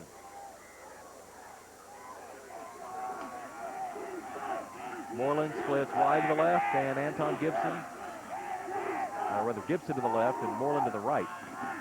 But they're keeping it and going down. Brilliant tackle by Gerald Walker, who got to the backfield quickly, and it'll bring up 3rd down and long. I'm not sure if that was a mix-up because 2 of his backs went to the left. Mitchell went to the right. And not sure if that was a design play or somebody just didn't get the signal, didn't get the play call right. The referees call a timeout, checking on an injured player. It's like DeLance Miles walking slowly over to the sidelines, but walking off under his own power. 14-6 at Carl Albert. Mick Cornett with Myron Patton and Steve Marshall. And there's DeLance Miles. May have been an equipment problem. And they've gone back to the running game, the Trojans have. They have been successful. Of course, they've got 3rd and about 11, call it maybe 12 here, and that's not the kind of situation you want if you're an option team, but if you got some big-time playmakers, they can pick that up. Well, tomorrow night, it's the Bixby Spartans taking on the Booker T. Hornets. You can see it live on Cox Communications, the Ford Game of the Week. It all starts at 7 with high school primetime, hosted by Chris Plank and Rod Thompson. Then the game at 7:30 with John Holcomb and J.V. Haney. You can't get this game on the dish. You can only get it live on Cox Communications. Real sports in real time. And next Thursday night, it's Claremore versus Catoosa in our Ford Game of the Week. It all comes your way beginning at 7 o'clock with high school primetime. Then at 7:30, the kickoff with John Holcomb and J.V. Haney. Cox Communications is your home for championship play.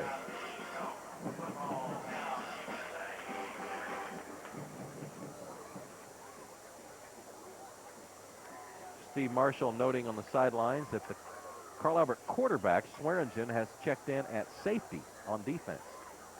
It'll be 3rd down and 12. 3:47 to go first half. Carl Albert leading 14-6. There's Swearingen. Mitchell directing the signals from the near hash and runs to the tight side of the field, keeps it. Didn't get much and needed a bunch. Michael Evans makes the stop, and now it's 4th down and could be 4-down territory for the Trojans. Yeah, because I don't think they've got a kicker that can attempt this. Of course, a punt doesn't do you any good. And that may have been why Mitchell didn't pitch. It looked like he may have had his halfback, Courtney Nero, there available for a pitch to possibly pick up some yards, but decided to keep it himself. Well defended by the Carl Albert defenders. And it's 4th down, and we'll call it 10, although it's just slightly farther than 10. Moreland splits wide to the right. That's Henry Moreland. Remember, they have twins, Lewis and Henry. And then Anton Gibson is split wide to the left. And they're going to put it in the air and throw, and it's intercepted.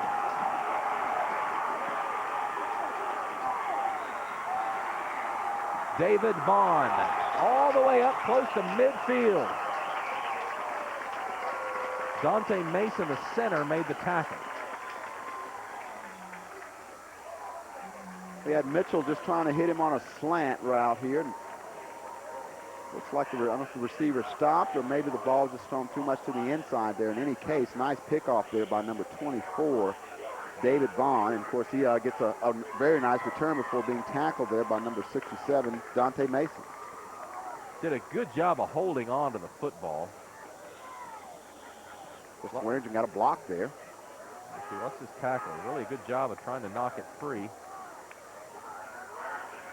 But he held on. Look at that. He's putting both hands on it.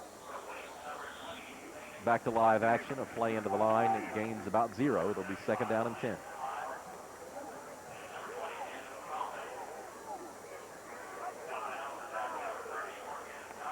Cortez Johnson, number 30. He's having a big game from his middle linebacker spot. And there's the Titan defense. Getting some water and getting some instruction.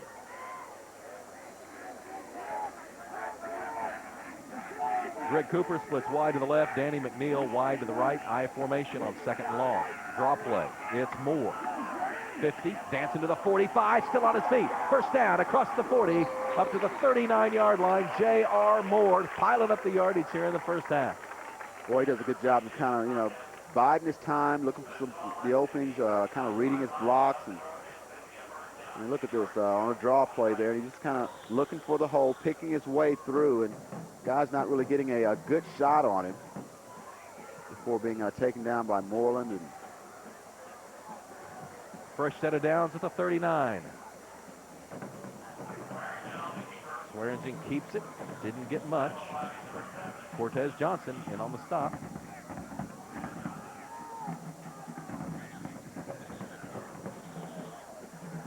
And Carl Albert trying to call a timeout, and they get it. Titans lead it 14-6, 1:39 to play, and the band plays on. And this is an important 139, especially if you're Douglas. You're down 14-6, and you know that's not a insurmountable deficit or anything like that. But they punch a touchdown in here. You're looking at 21-6, and an option team doesn't want to get into a situation where they got to throw it a lot. I mean, they want to be able to do it, run their option game, and you know sometimes it's got to be patient if you're an option football team. You're not going to get the big play every time, but you keep doing it, and sooner or later you bust one. And this is an important possession for the Douglas defense. It'll be second down and 9 from the 38. The Pom-Pom squad and Carl Albert.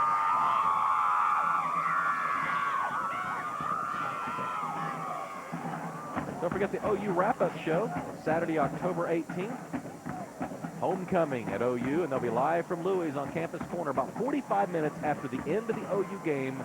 Check out Cox Communications, and you'll see the post-game show, Merv Johnson. It'll be second down and 9 from the 38.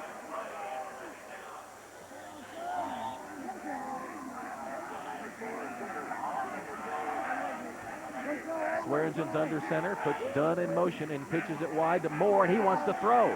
Look way downfield, it's Michael Evans. He's got it. 3, 2, 1. Touchdown, that's Greg Cooper.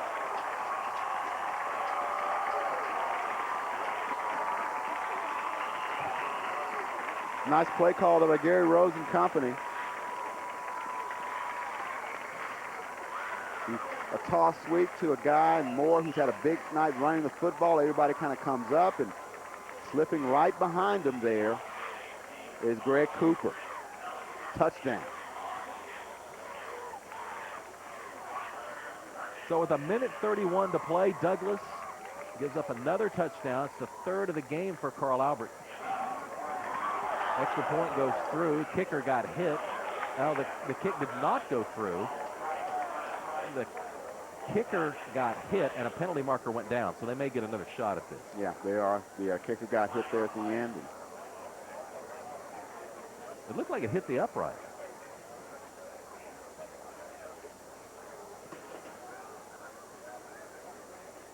Personal foul, roughing the kicker against the defense. Replay the down, replay the try. So they'll move the ball to the 1.5 yard line, and you see it here. Kind of nudged him there. That's not going to leave a bruise, but he was a little precarious. Well, and you, of course, if you don't do that, they miss the extra point. You're looking at 20-6, and now they get another shot at it.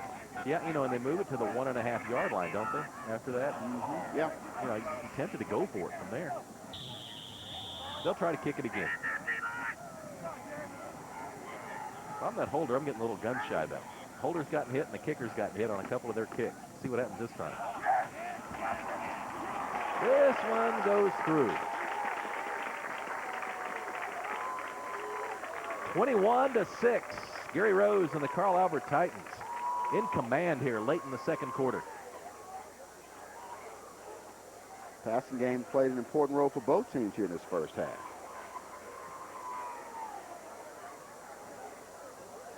And that last play call, too, I mean, like you look at Carl Albert, and J.R. Morse had a big night running the football, so that's a nice play call there by the Carl Albert staff. Hey, Cox Communications is your home for championship play. Join us this Saturday for the 5A Volleyball Championships live from Broken Arrow High School. The coverage begins at 1 p.m. with the first of 2 semifinal matches, and then at 5 p.m. it's the 5A Championship game.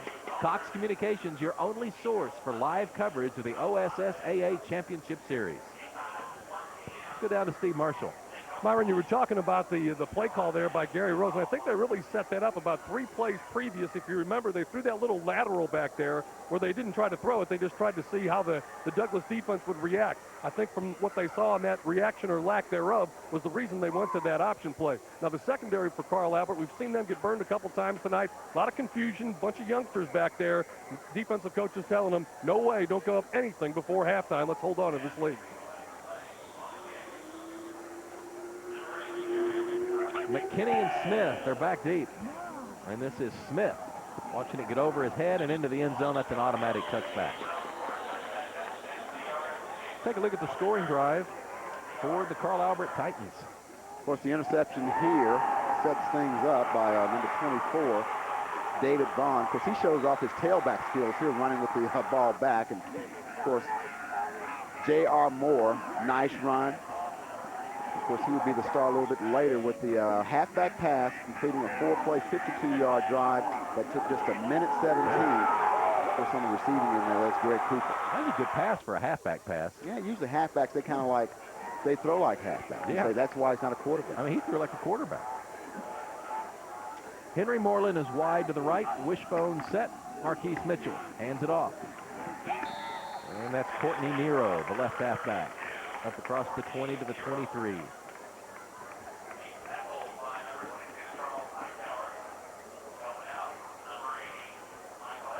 It'll be 2nd down and 7. It's not really the kind of possession you want if you're an option team. A little over a minute to go, and you're about 78 yards away from the end zone.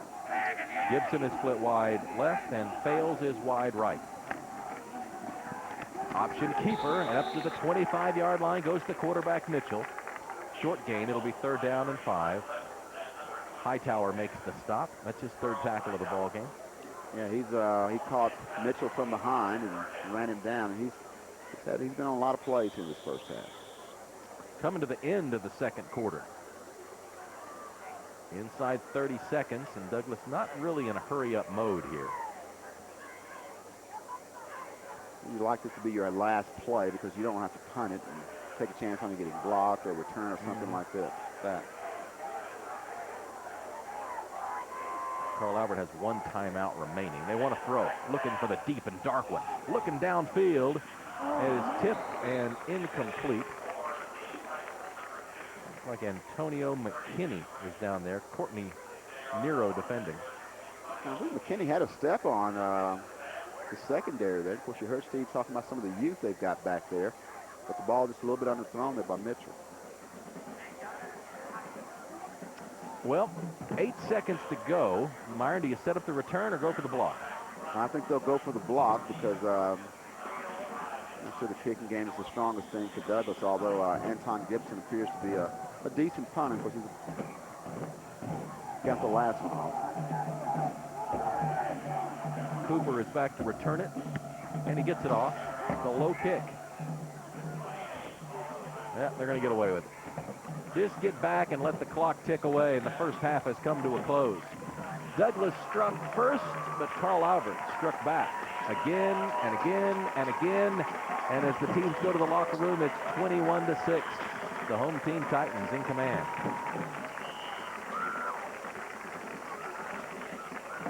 Well, Steve Marshall trying to get with Gary Rose, who's giving his team a pep talk. Let's listen in down there.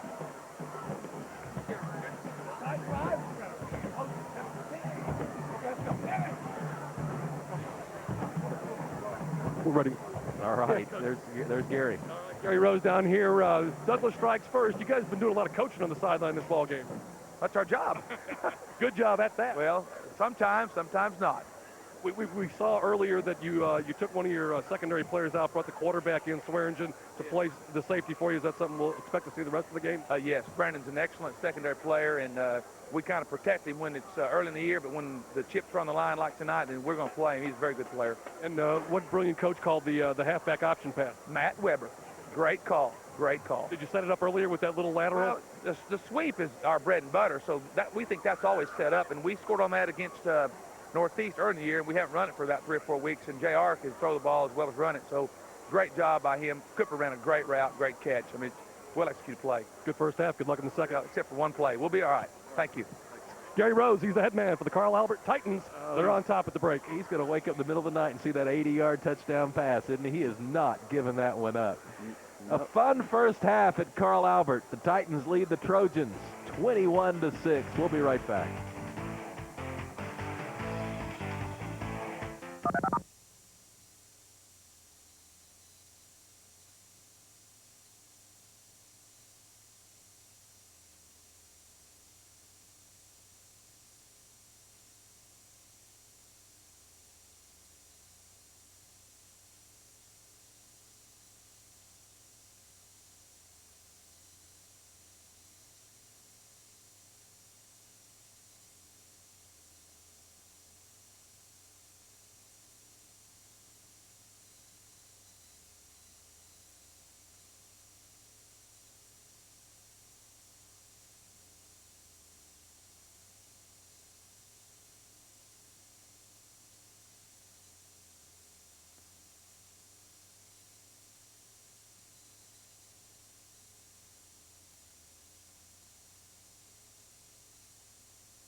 Won the trophies for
We're back on your Ford Game of the Week. Carl Albert leading at 21-6. The Titan Marching Band is on the field. Let's hear what they have to say. Contest show Latin Attitude. Their music selections include Carnival 9, Pegasus, Island Dance, and the Moody Blues hit Nights in White Satin, featuring Martin Carlson and Greg Templeton on trumpet. Gentlemen, the pride of Carl Albert High School, the mighty Marching Titan Band.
special treat.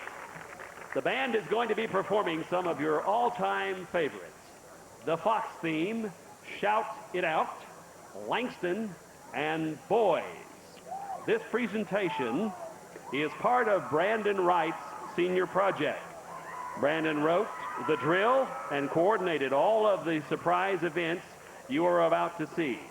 Tonight, we have special drum majors, Alex Smith and Brandon Wright, and our tuba soloist, Andy Baird. Hit it, Brandon!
21-6, the halftime score. A crowd being entertained by the Carl Albert Titan Marching Band. Hope you enjoyed the halftime festivities.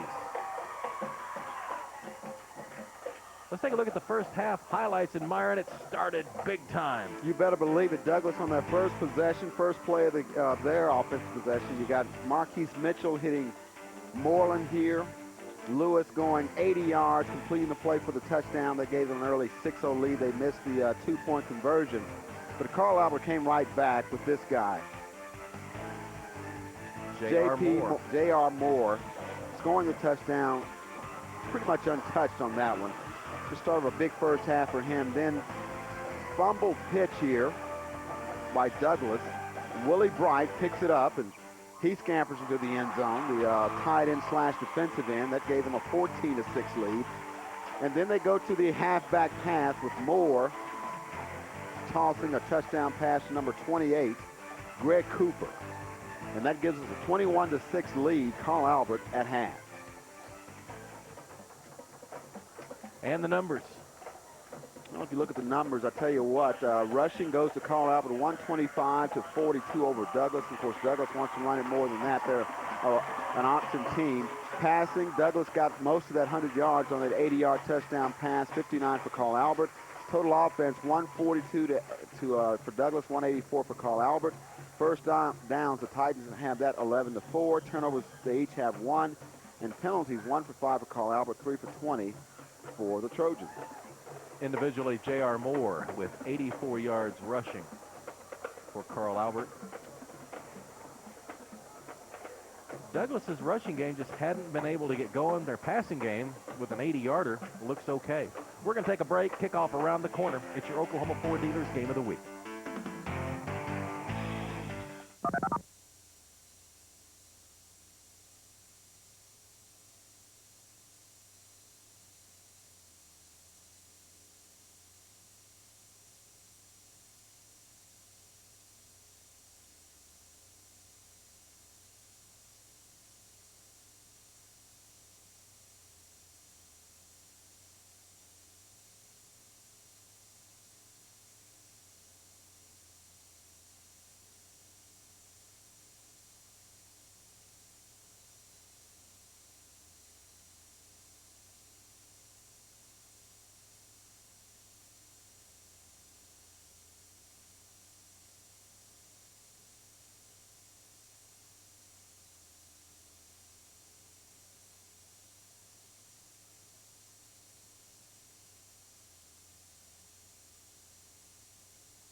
It's 21-6. Let's go down to Steve Marshall. Down here with Coach Stan White as we get ready for second half action. I just asked you off camera. I said, what'd you tell the boys at halftime? It was gut check and brain check time. You got started off good. That's one play, but that never decides the football game. No, we're just making too many mistakes that youthful mistakes, but still they're mistakes. And then Carl Albert capitalized on them. And you can't do that with a good team. Offensively, what do you have to do in the second half? Move the ball and make the right decisions on the perimeter. We're just stopping ourselves. They haven't really stopped us yet. We're stopping ourselves. Missed assignments, turning the wrong way, little things that we've been plagued with all season. Good luck in the second half. Thank you. All right, thank you. Stan White, he's the head coach for the Douglas Trojans. They got to make up some ground here in this second half, Mick. Legendary coach of the Douglas Trojans. Steve Marshall, thank you. Nice interview. Stan not too happy. No, he's not. And as you and I were talking off camera, Myron, you're an option team, and you pointed out they're not pitching the ball well. Now they don't look very comfortable doing it. And, yeah, if you're an option team, I mean, getting out on the perimeter, making decisions, and being able to execute those pitches where the halfback can catch them and try to make some yards with it, I mean, that's essential to the offense. You can't do that, you're not going to be successful. Each team has lost just one game entering tonight's contest. You know, I think Coach White is also, you know, he mentioned about making the proper decisions. A couple of those pitches that were made probably shouldn't have been made. Maybe, you know, situations where you take what you can get. And, of course, they had a couple fumbles and didn't lose, almost lost the first and then lost the second. And Willie Bright picked up the Carl Albert in return. So, yeah, he's not too happy right now. We'll see if it turns into better play in the second half for him. Gary Rose won 5 straight state championships here at Carl Albert. Both these programs had a lot of good players come through through the years. We're going to play the alumni game and see which school has the best alumni. Yeah, you bring out some names in if we brought you. Prentice Gott. Prentice Gott. All Big 8 or all Big 7, whatever it was. Running back at Oklahoma, played for Douglas in the late 50s. But there's just been a bunch of them. Bruce Maloney in the 1960s. And of course, the Stanford White era has had its share of great players. And then we talked earlier about Carl Albert's, all the tailbacks. Mike Gaddis, Jay Hunt. You mentioned Russell Berrien that went to Oklahoma State. And of course, Douglas with their guys. They've had a trio of tight ends that have played not only in the collegiate ranks, but in the NFL. In fact, right now, Marcellus Rivers with the New York Giants. Got to get the football. Douglas just hadn't had it much. Carl Albert's going to get it to start the second half.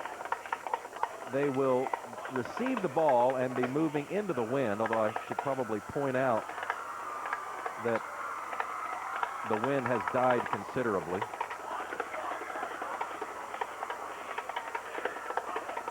It did. Just kind of, it was pretty breezy here to start this game.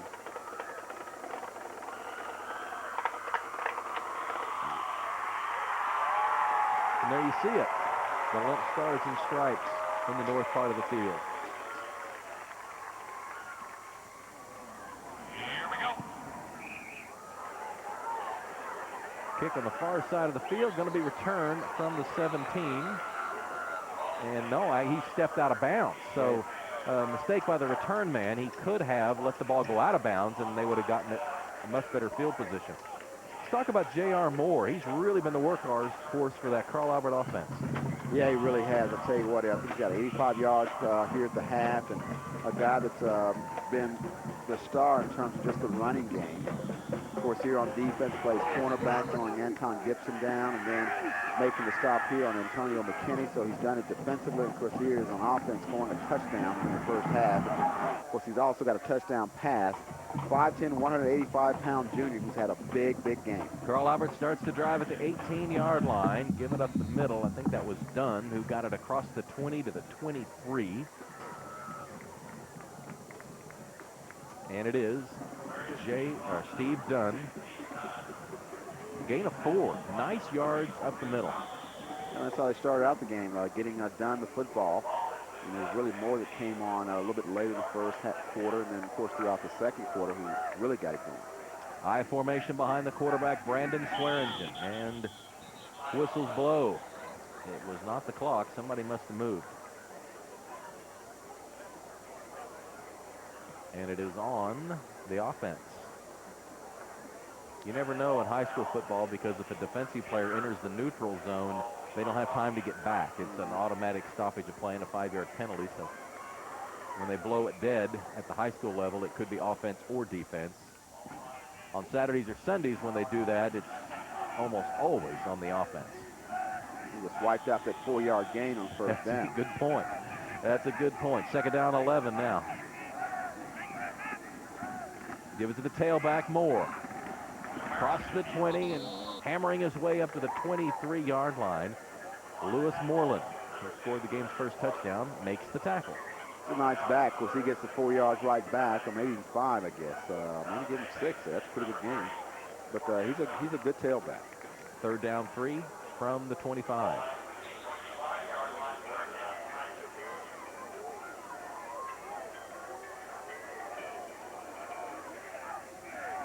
Swearingen calling signals. A lot of attention on the left side. Look at that. Nice formation. Oh, they jumped. David Vaughn got a little anxious.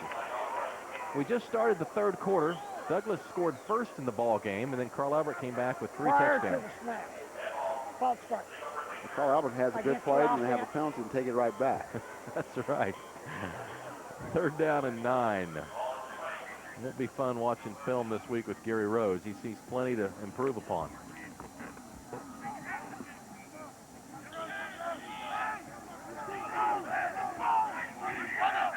Moore dots the I behind Swearingen. And Moore takes it on the draw play to the 20, 25, and up to the 30-yard line. First down for the Titans. Antonio McKinney makes the tackle. Just give it to J.R. Moore, and he takes care of everything. Little draw play here, and Moore takes the handoff, and nice blocking by the guys up front. And Moore does the rest, picks up the first down, moves the chains. So it'll be 1st and 10 at the 31.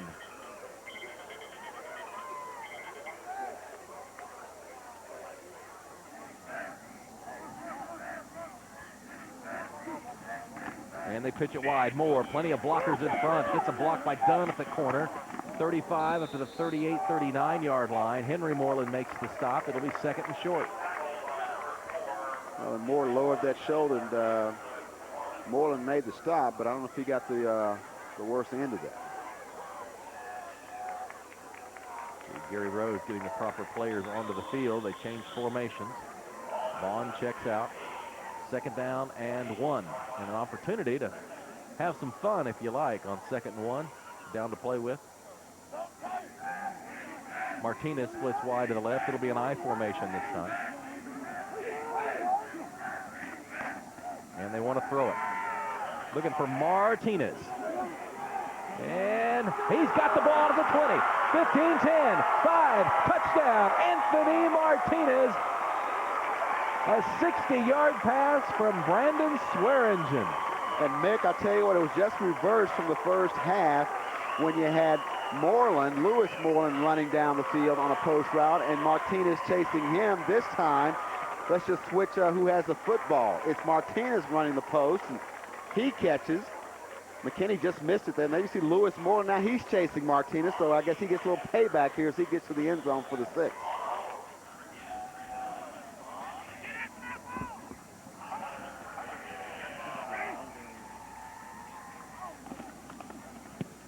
Kick on the way by Tyler Tuberville. It's good. 28-6. Carl Albert ahead. We'll be right back.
Hope you're enjoying the game at home. We're enjoying bringing it to you. 28-6, early third quarter on a wonderful night to be outside.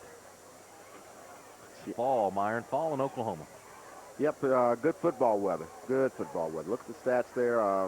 Swearingen 4 or 5, 81 yards, 1 touchdown. And of course, that last strike to Martinez, giving them a 28-6 lead. And we talked about it, 2nd down and 1. You can have some fun if you choose. Oh, yeah. They chose. Carl Albert kicking off to Douglas, so the Trojans will get the ball and the wind.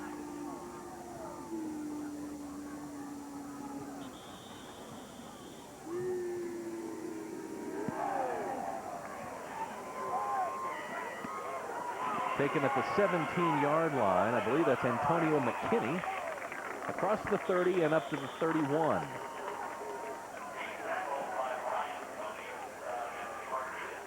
Let's take a look at that scoring drive. Of course, J.R. Moore, once again, is the key player here early on, picking up a key first down on 3rd down. Here's another carry. Nice gain. And then, of course, we got the pass play. Swearingen looking over the middle to Martinez. It looked like McKinney had it there. Must have just gone through his arms. Moreland chasing, but he won't catch Martinez, and that completes the scoring drive. Wishbone set for Douglas. Marquise Mitchell under center. Give it to the right half, Darrell Smith. Nice run up close to a first down, across the 40 and up to the 41. Can't tell if he got it or not. Well, it's pretty close. It's a little bit short. They're going to measure for it, I guess. Bring out the chains. That chain crew doesn't get enough TV time anyway. Smith stepped over a potential tackler to keep picking up a few more yards on that carry. How about the chili pie they're serving down the hallway here for Carl Albert Press Box? And they got some good food here for a little brisk night. Nothing like a good Frito pie. I didn't have any, but gosh, it looked good. Well, I had enough for both. I will not lie. Well, you're the popcorn aficionado. Can never get enough popcorn, Nick. Just short. I've never seen anyone who talked more about popcorn than you. Maybe Orville Redenbacher talked more about it. Next to Orville, it's Myron Patton. You asked, I know about the popcorn. You are the expert. They are just short.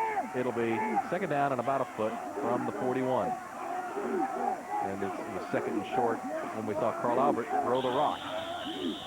See if Douglas wants to get fancy or just move chains.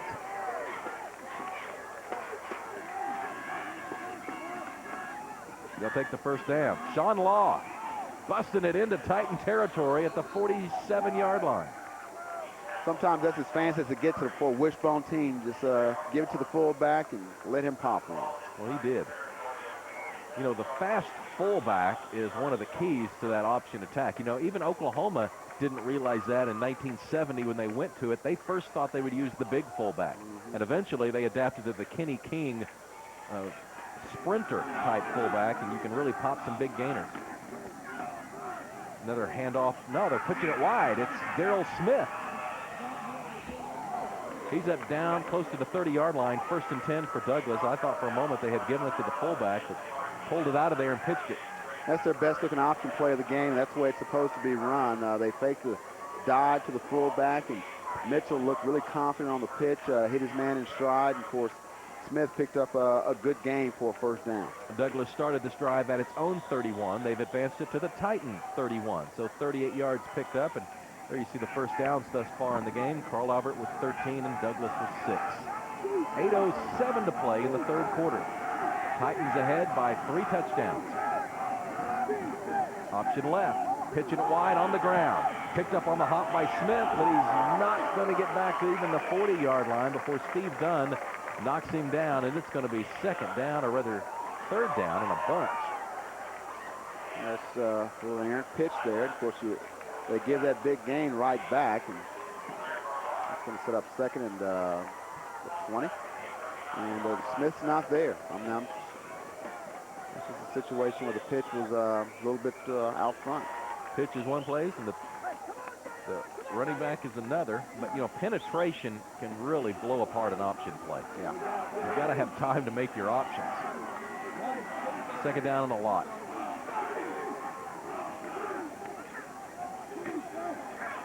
Mitchell kept it and got a yard or so.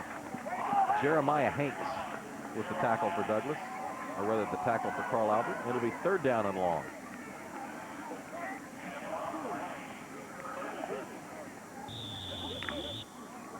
We'll have to pull something out on this third and long, and of course you're down 28-6 with under 7 minutes to go in the third quarter. Line judge stopping play.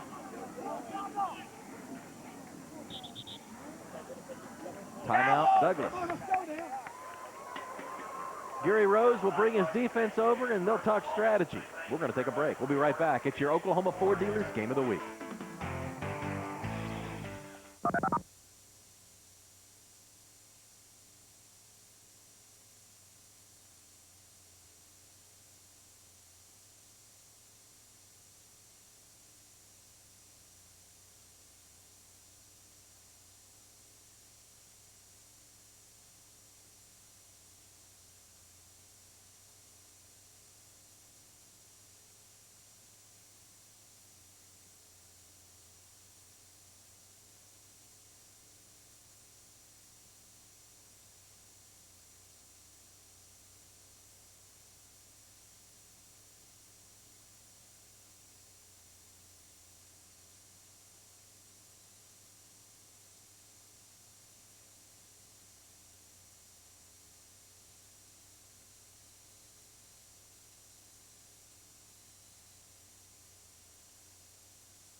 We're back. Third down and 18 for Douglas.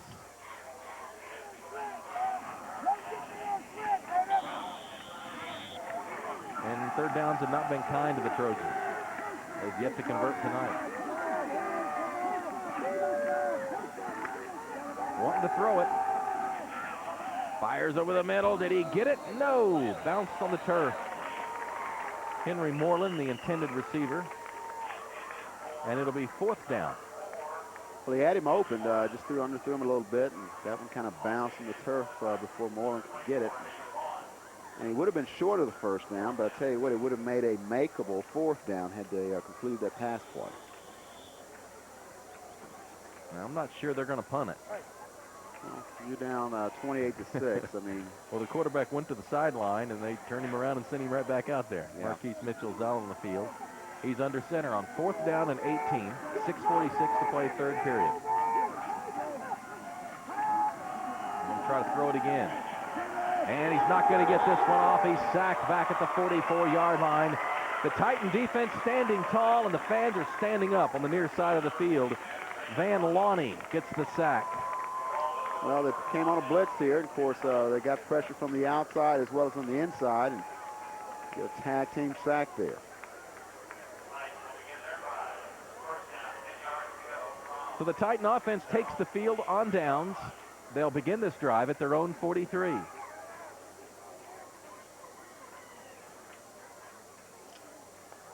Douglas just has not been able to put up together enough consistent offense. Kind of sputtered all night. Vaughn is split wide to the right, and Martinez is split wide to the left. Swearingen keeps it and gets to midfield. He's having a nice game tonight at quarterback. Running the option as well as throwing the football, and he's keeping this offense moving. 6'1", 175-pound senior quarterback Brandon Swearingen. Second down and 3. If you're Douglas's defense, you need a turnover here. You need to strip the ball, interception, or something like that to give your offense some more life.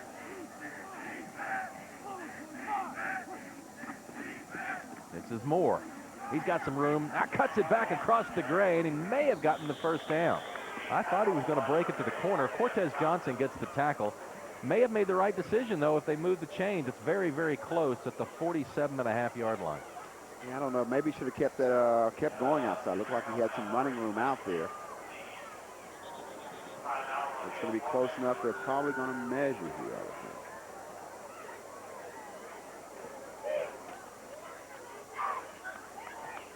Gary Rose watching intently. Gary Rose, a former assistant on Henry Manning's squads at Del City throughout most of the 1980s. It's a first down.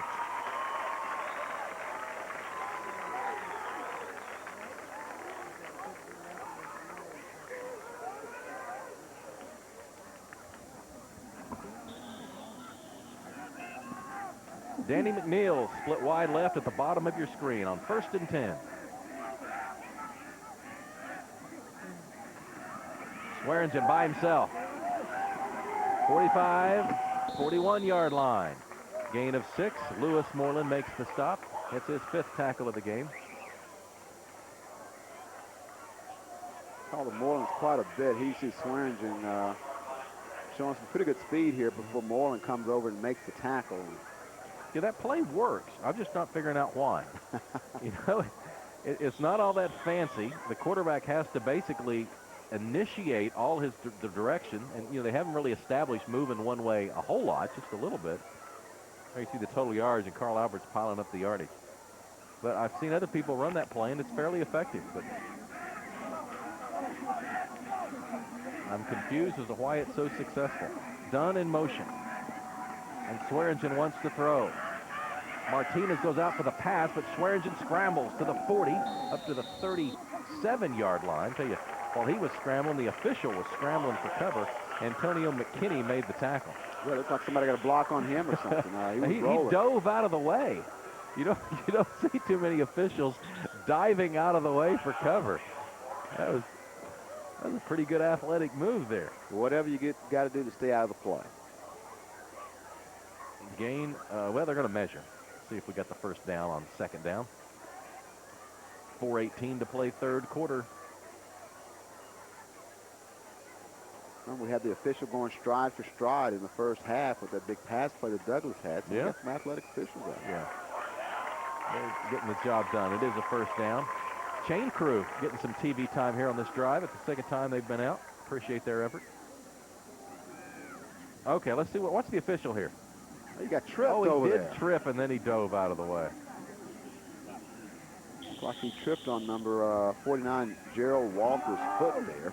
It's a good thing he moved, though. He was about to get run over. Yeah. They're on the near hash. Swearingen pushing the pile up close to the 30. It'll be 2nd down. And they're just methodically moving the football down the field and taking 4- and 5-yard chunks. Cortez Johnson has 7 tackles.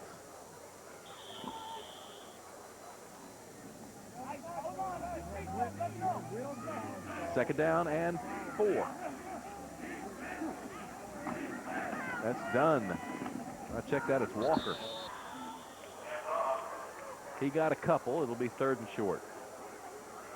Carl Albert is moving some clock.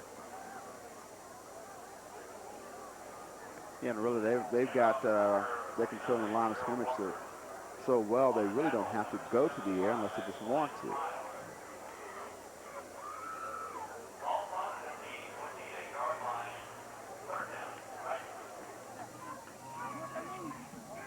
Well, you see Walker, the backup fullback. It's the tailback Moore. Slicing through the Trojan defense up to the 22. First down for the Titans. Johnson makes yet another tackle for Douglas. Clock stops momentarily. 2:53 to play in the 3rd. And Moore, I tell you, he does a really good job, like a lot of good tailbacks, just kind of ever so slightly moving a hip here or just kind of giving you something there, and where you really don't get a good shot at it. And you may touch him, but you don't bring him down, and he picks up another 2-3 yards.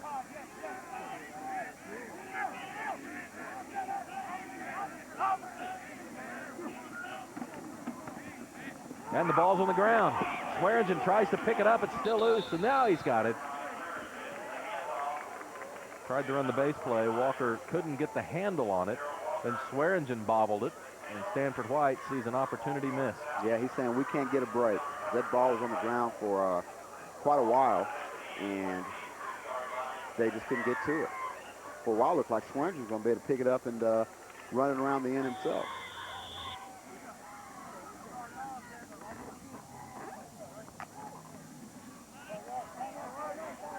Second down, 11.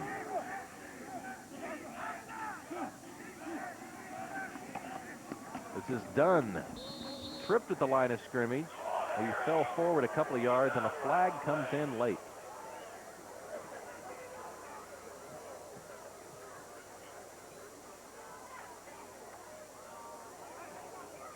And where that flag came in, that's typically a holding call on the offense.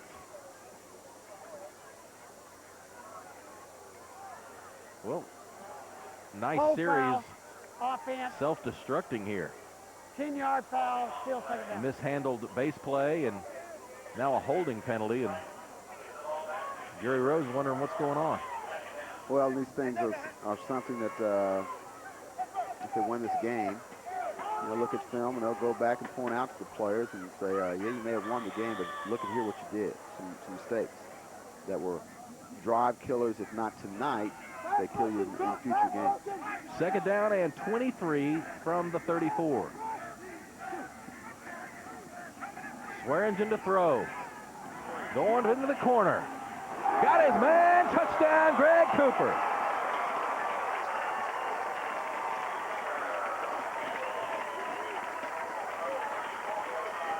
Tell you what, Cooper ran a very good route. Of course, we heard Gary Rose talking about that at halftime, and looked like he ran another good one there. Watch the flag off. There is no flag. Touchdown, Carl Albert.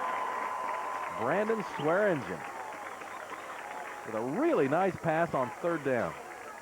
Rather, second down, the second and long. You see it right there, just dropping back and watch him hit his man in stride, never has to slow up, and beat Mitchell there for the touchdown. So now the extra point attempt. It's on the way, and it's good. Kirby Phil gets it through. We're going to take a break. 35-6. Douglas has put 5 straight touchdowns on the board.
We're back at Carl Albert.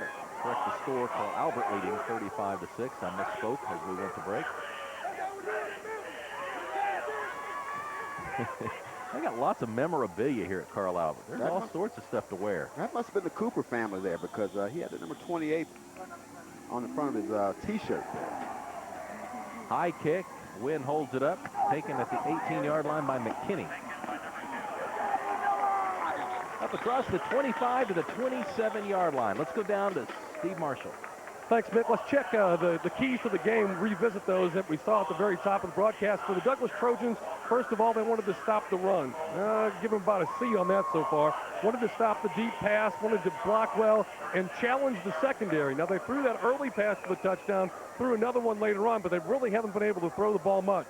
For Carl Albert, they wanted to play assignment football. And, of course, they've done a pretty good job on that, giving up the early touchdown, but since then, not much after that. Of course, they wanted to do well in the kicking game. Pretty much have done that to the way that they wanted, and tackle and block well. Pretty much a recipe for a Carl Albert victory. They've played quite well so far this evening. All right, Steve, 1st and 10 out to 27. Here come the Trojans. Mitchell wanting to throw. Lofts one downfield for Moreland. Batted down at the 45-yard line. Kellen Curry there, maybe? Yeah, Kellen Curry broke it up. And, he played that great. Came over from that safe position and playing deep safety. You see Mitchell going back, and like he's got his man, but there's Kellen right in your picture there, and had it in his hands, but got tripped up and couldn't hold on, but still good defensive play on his part to break it up. Like he had the ball, then his legs kind of got tangled with the intended receiver and started going head first. Easy to lose sense of what's going on when you start going head first to the turf. 2nd and 10 now for Douglas. And they give it to Law. He's up to the 30, gain of about 3. Tackle made by Steve Dunn. Wishbone team down 35-6. Third going to the 4th quarter is not a good thing. Not a good thing for them because they don't want to put it up in the air and just try to air it out, but really that's what you got to do to get back in this game unless Carl Albert helps you out with some turnovers, and they take a lot of it.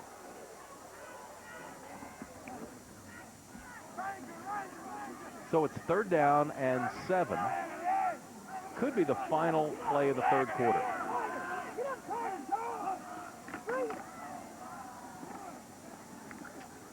And that's Law. Dunn made the stop. It'll be 4th down and about 3. They do not have to snap it. They can let the quarter run out. But this will be their last play with the win. So they might want to do something here. It's 4th down, and apparently they are not going to punt. But they're not going to get it off either. We played 3 quarters. Stan White's offense struggling here at Carl Albert. 35-6 the score.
The Titan band is loving it. Their team is up 35-6.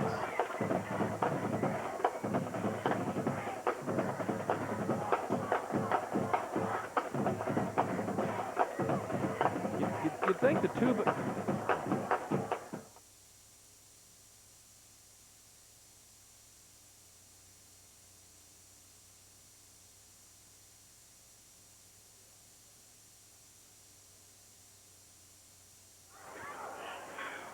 We're back. The Titan band takes a breather. 4th down and 2. Douglas lined up to go for it. The 4th quarter is about to get started. Mitchell is under center. 2 wide receivers left and 1 in the slot. Pitching it wide. This is Smith. And he's got the 1st down and across the 40 up to the 42-yard line before Dunn brought him down. This is nice ball handling by Mitchell, the quarterback. Looked like the fullback had it. He just pulled it out, and the nice pitch there to Smith. And He got the first down, keeps the change, moves the change for the Trojans.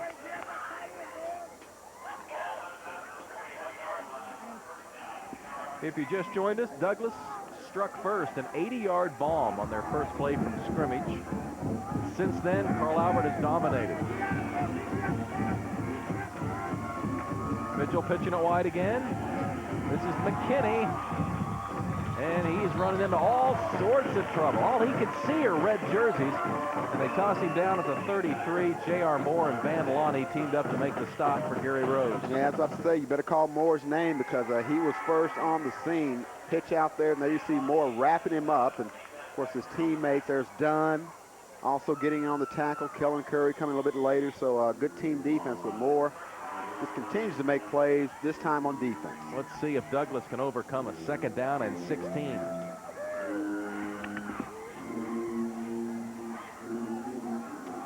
We have not discussed that Douglas is getting a new stadium. We're here at Carl Albert, but Douglas's stadium will be torn down at the end of this year. They'll play 2 seasons at Northeast. Then they'll get a brand new one. All because of Maps for Kids. New baseball stadium, new football stadium, and a brand new school on Northeast 10th Street, Oklahoma City. That's a good deal because, yeah, they do have great facilities here at Carl Albert, but Douglas is about to upgrade as well. And, of course, the school's been around a long time, and we have some good facilities for those kids as well. Crew detecting the option quarterback Marquise Mitchell walking gingerly again. Look at him there. Yeah, nice catch, guys. You don't want your option quarterback limping to the line of scrimmage. He was injured earlier in the game, and he's really hobbling now. They're going to have to get him out of there, I think. 4th down and long. Unless he's doing Jim Brown. Went back to the huddle. Barely make it. Backup quarterback is the fullback, Sean Law. So we talked earlier about some of this, rather what you would call non-traditional moves by Douglas to have your fullback as the backup quarterback. But all of it's part of getting your best 11 guys on the field. Yeah, exactly. And there's a punting here, so Mitchell will get a break.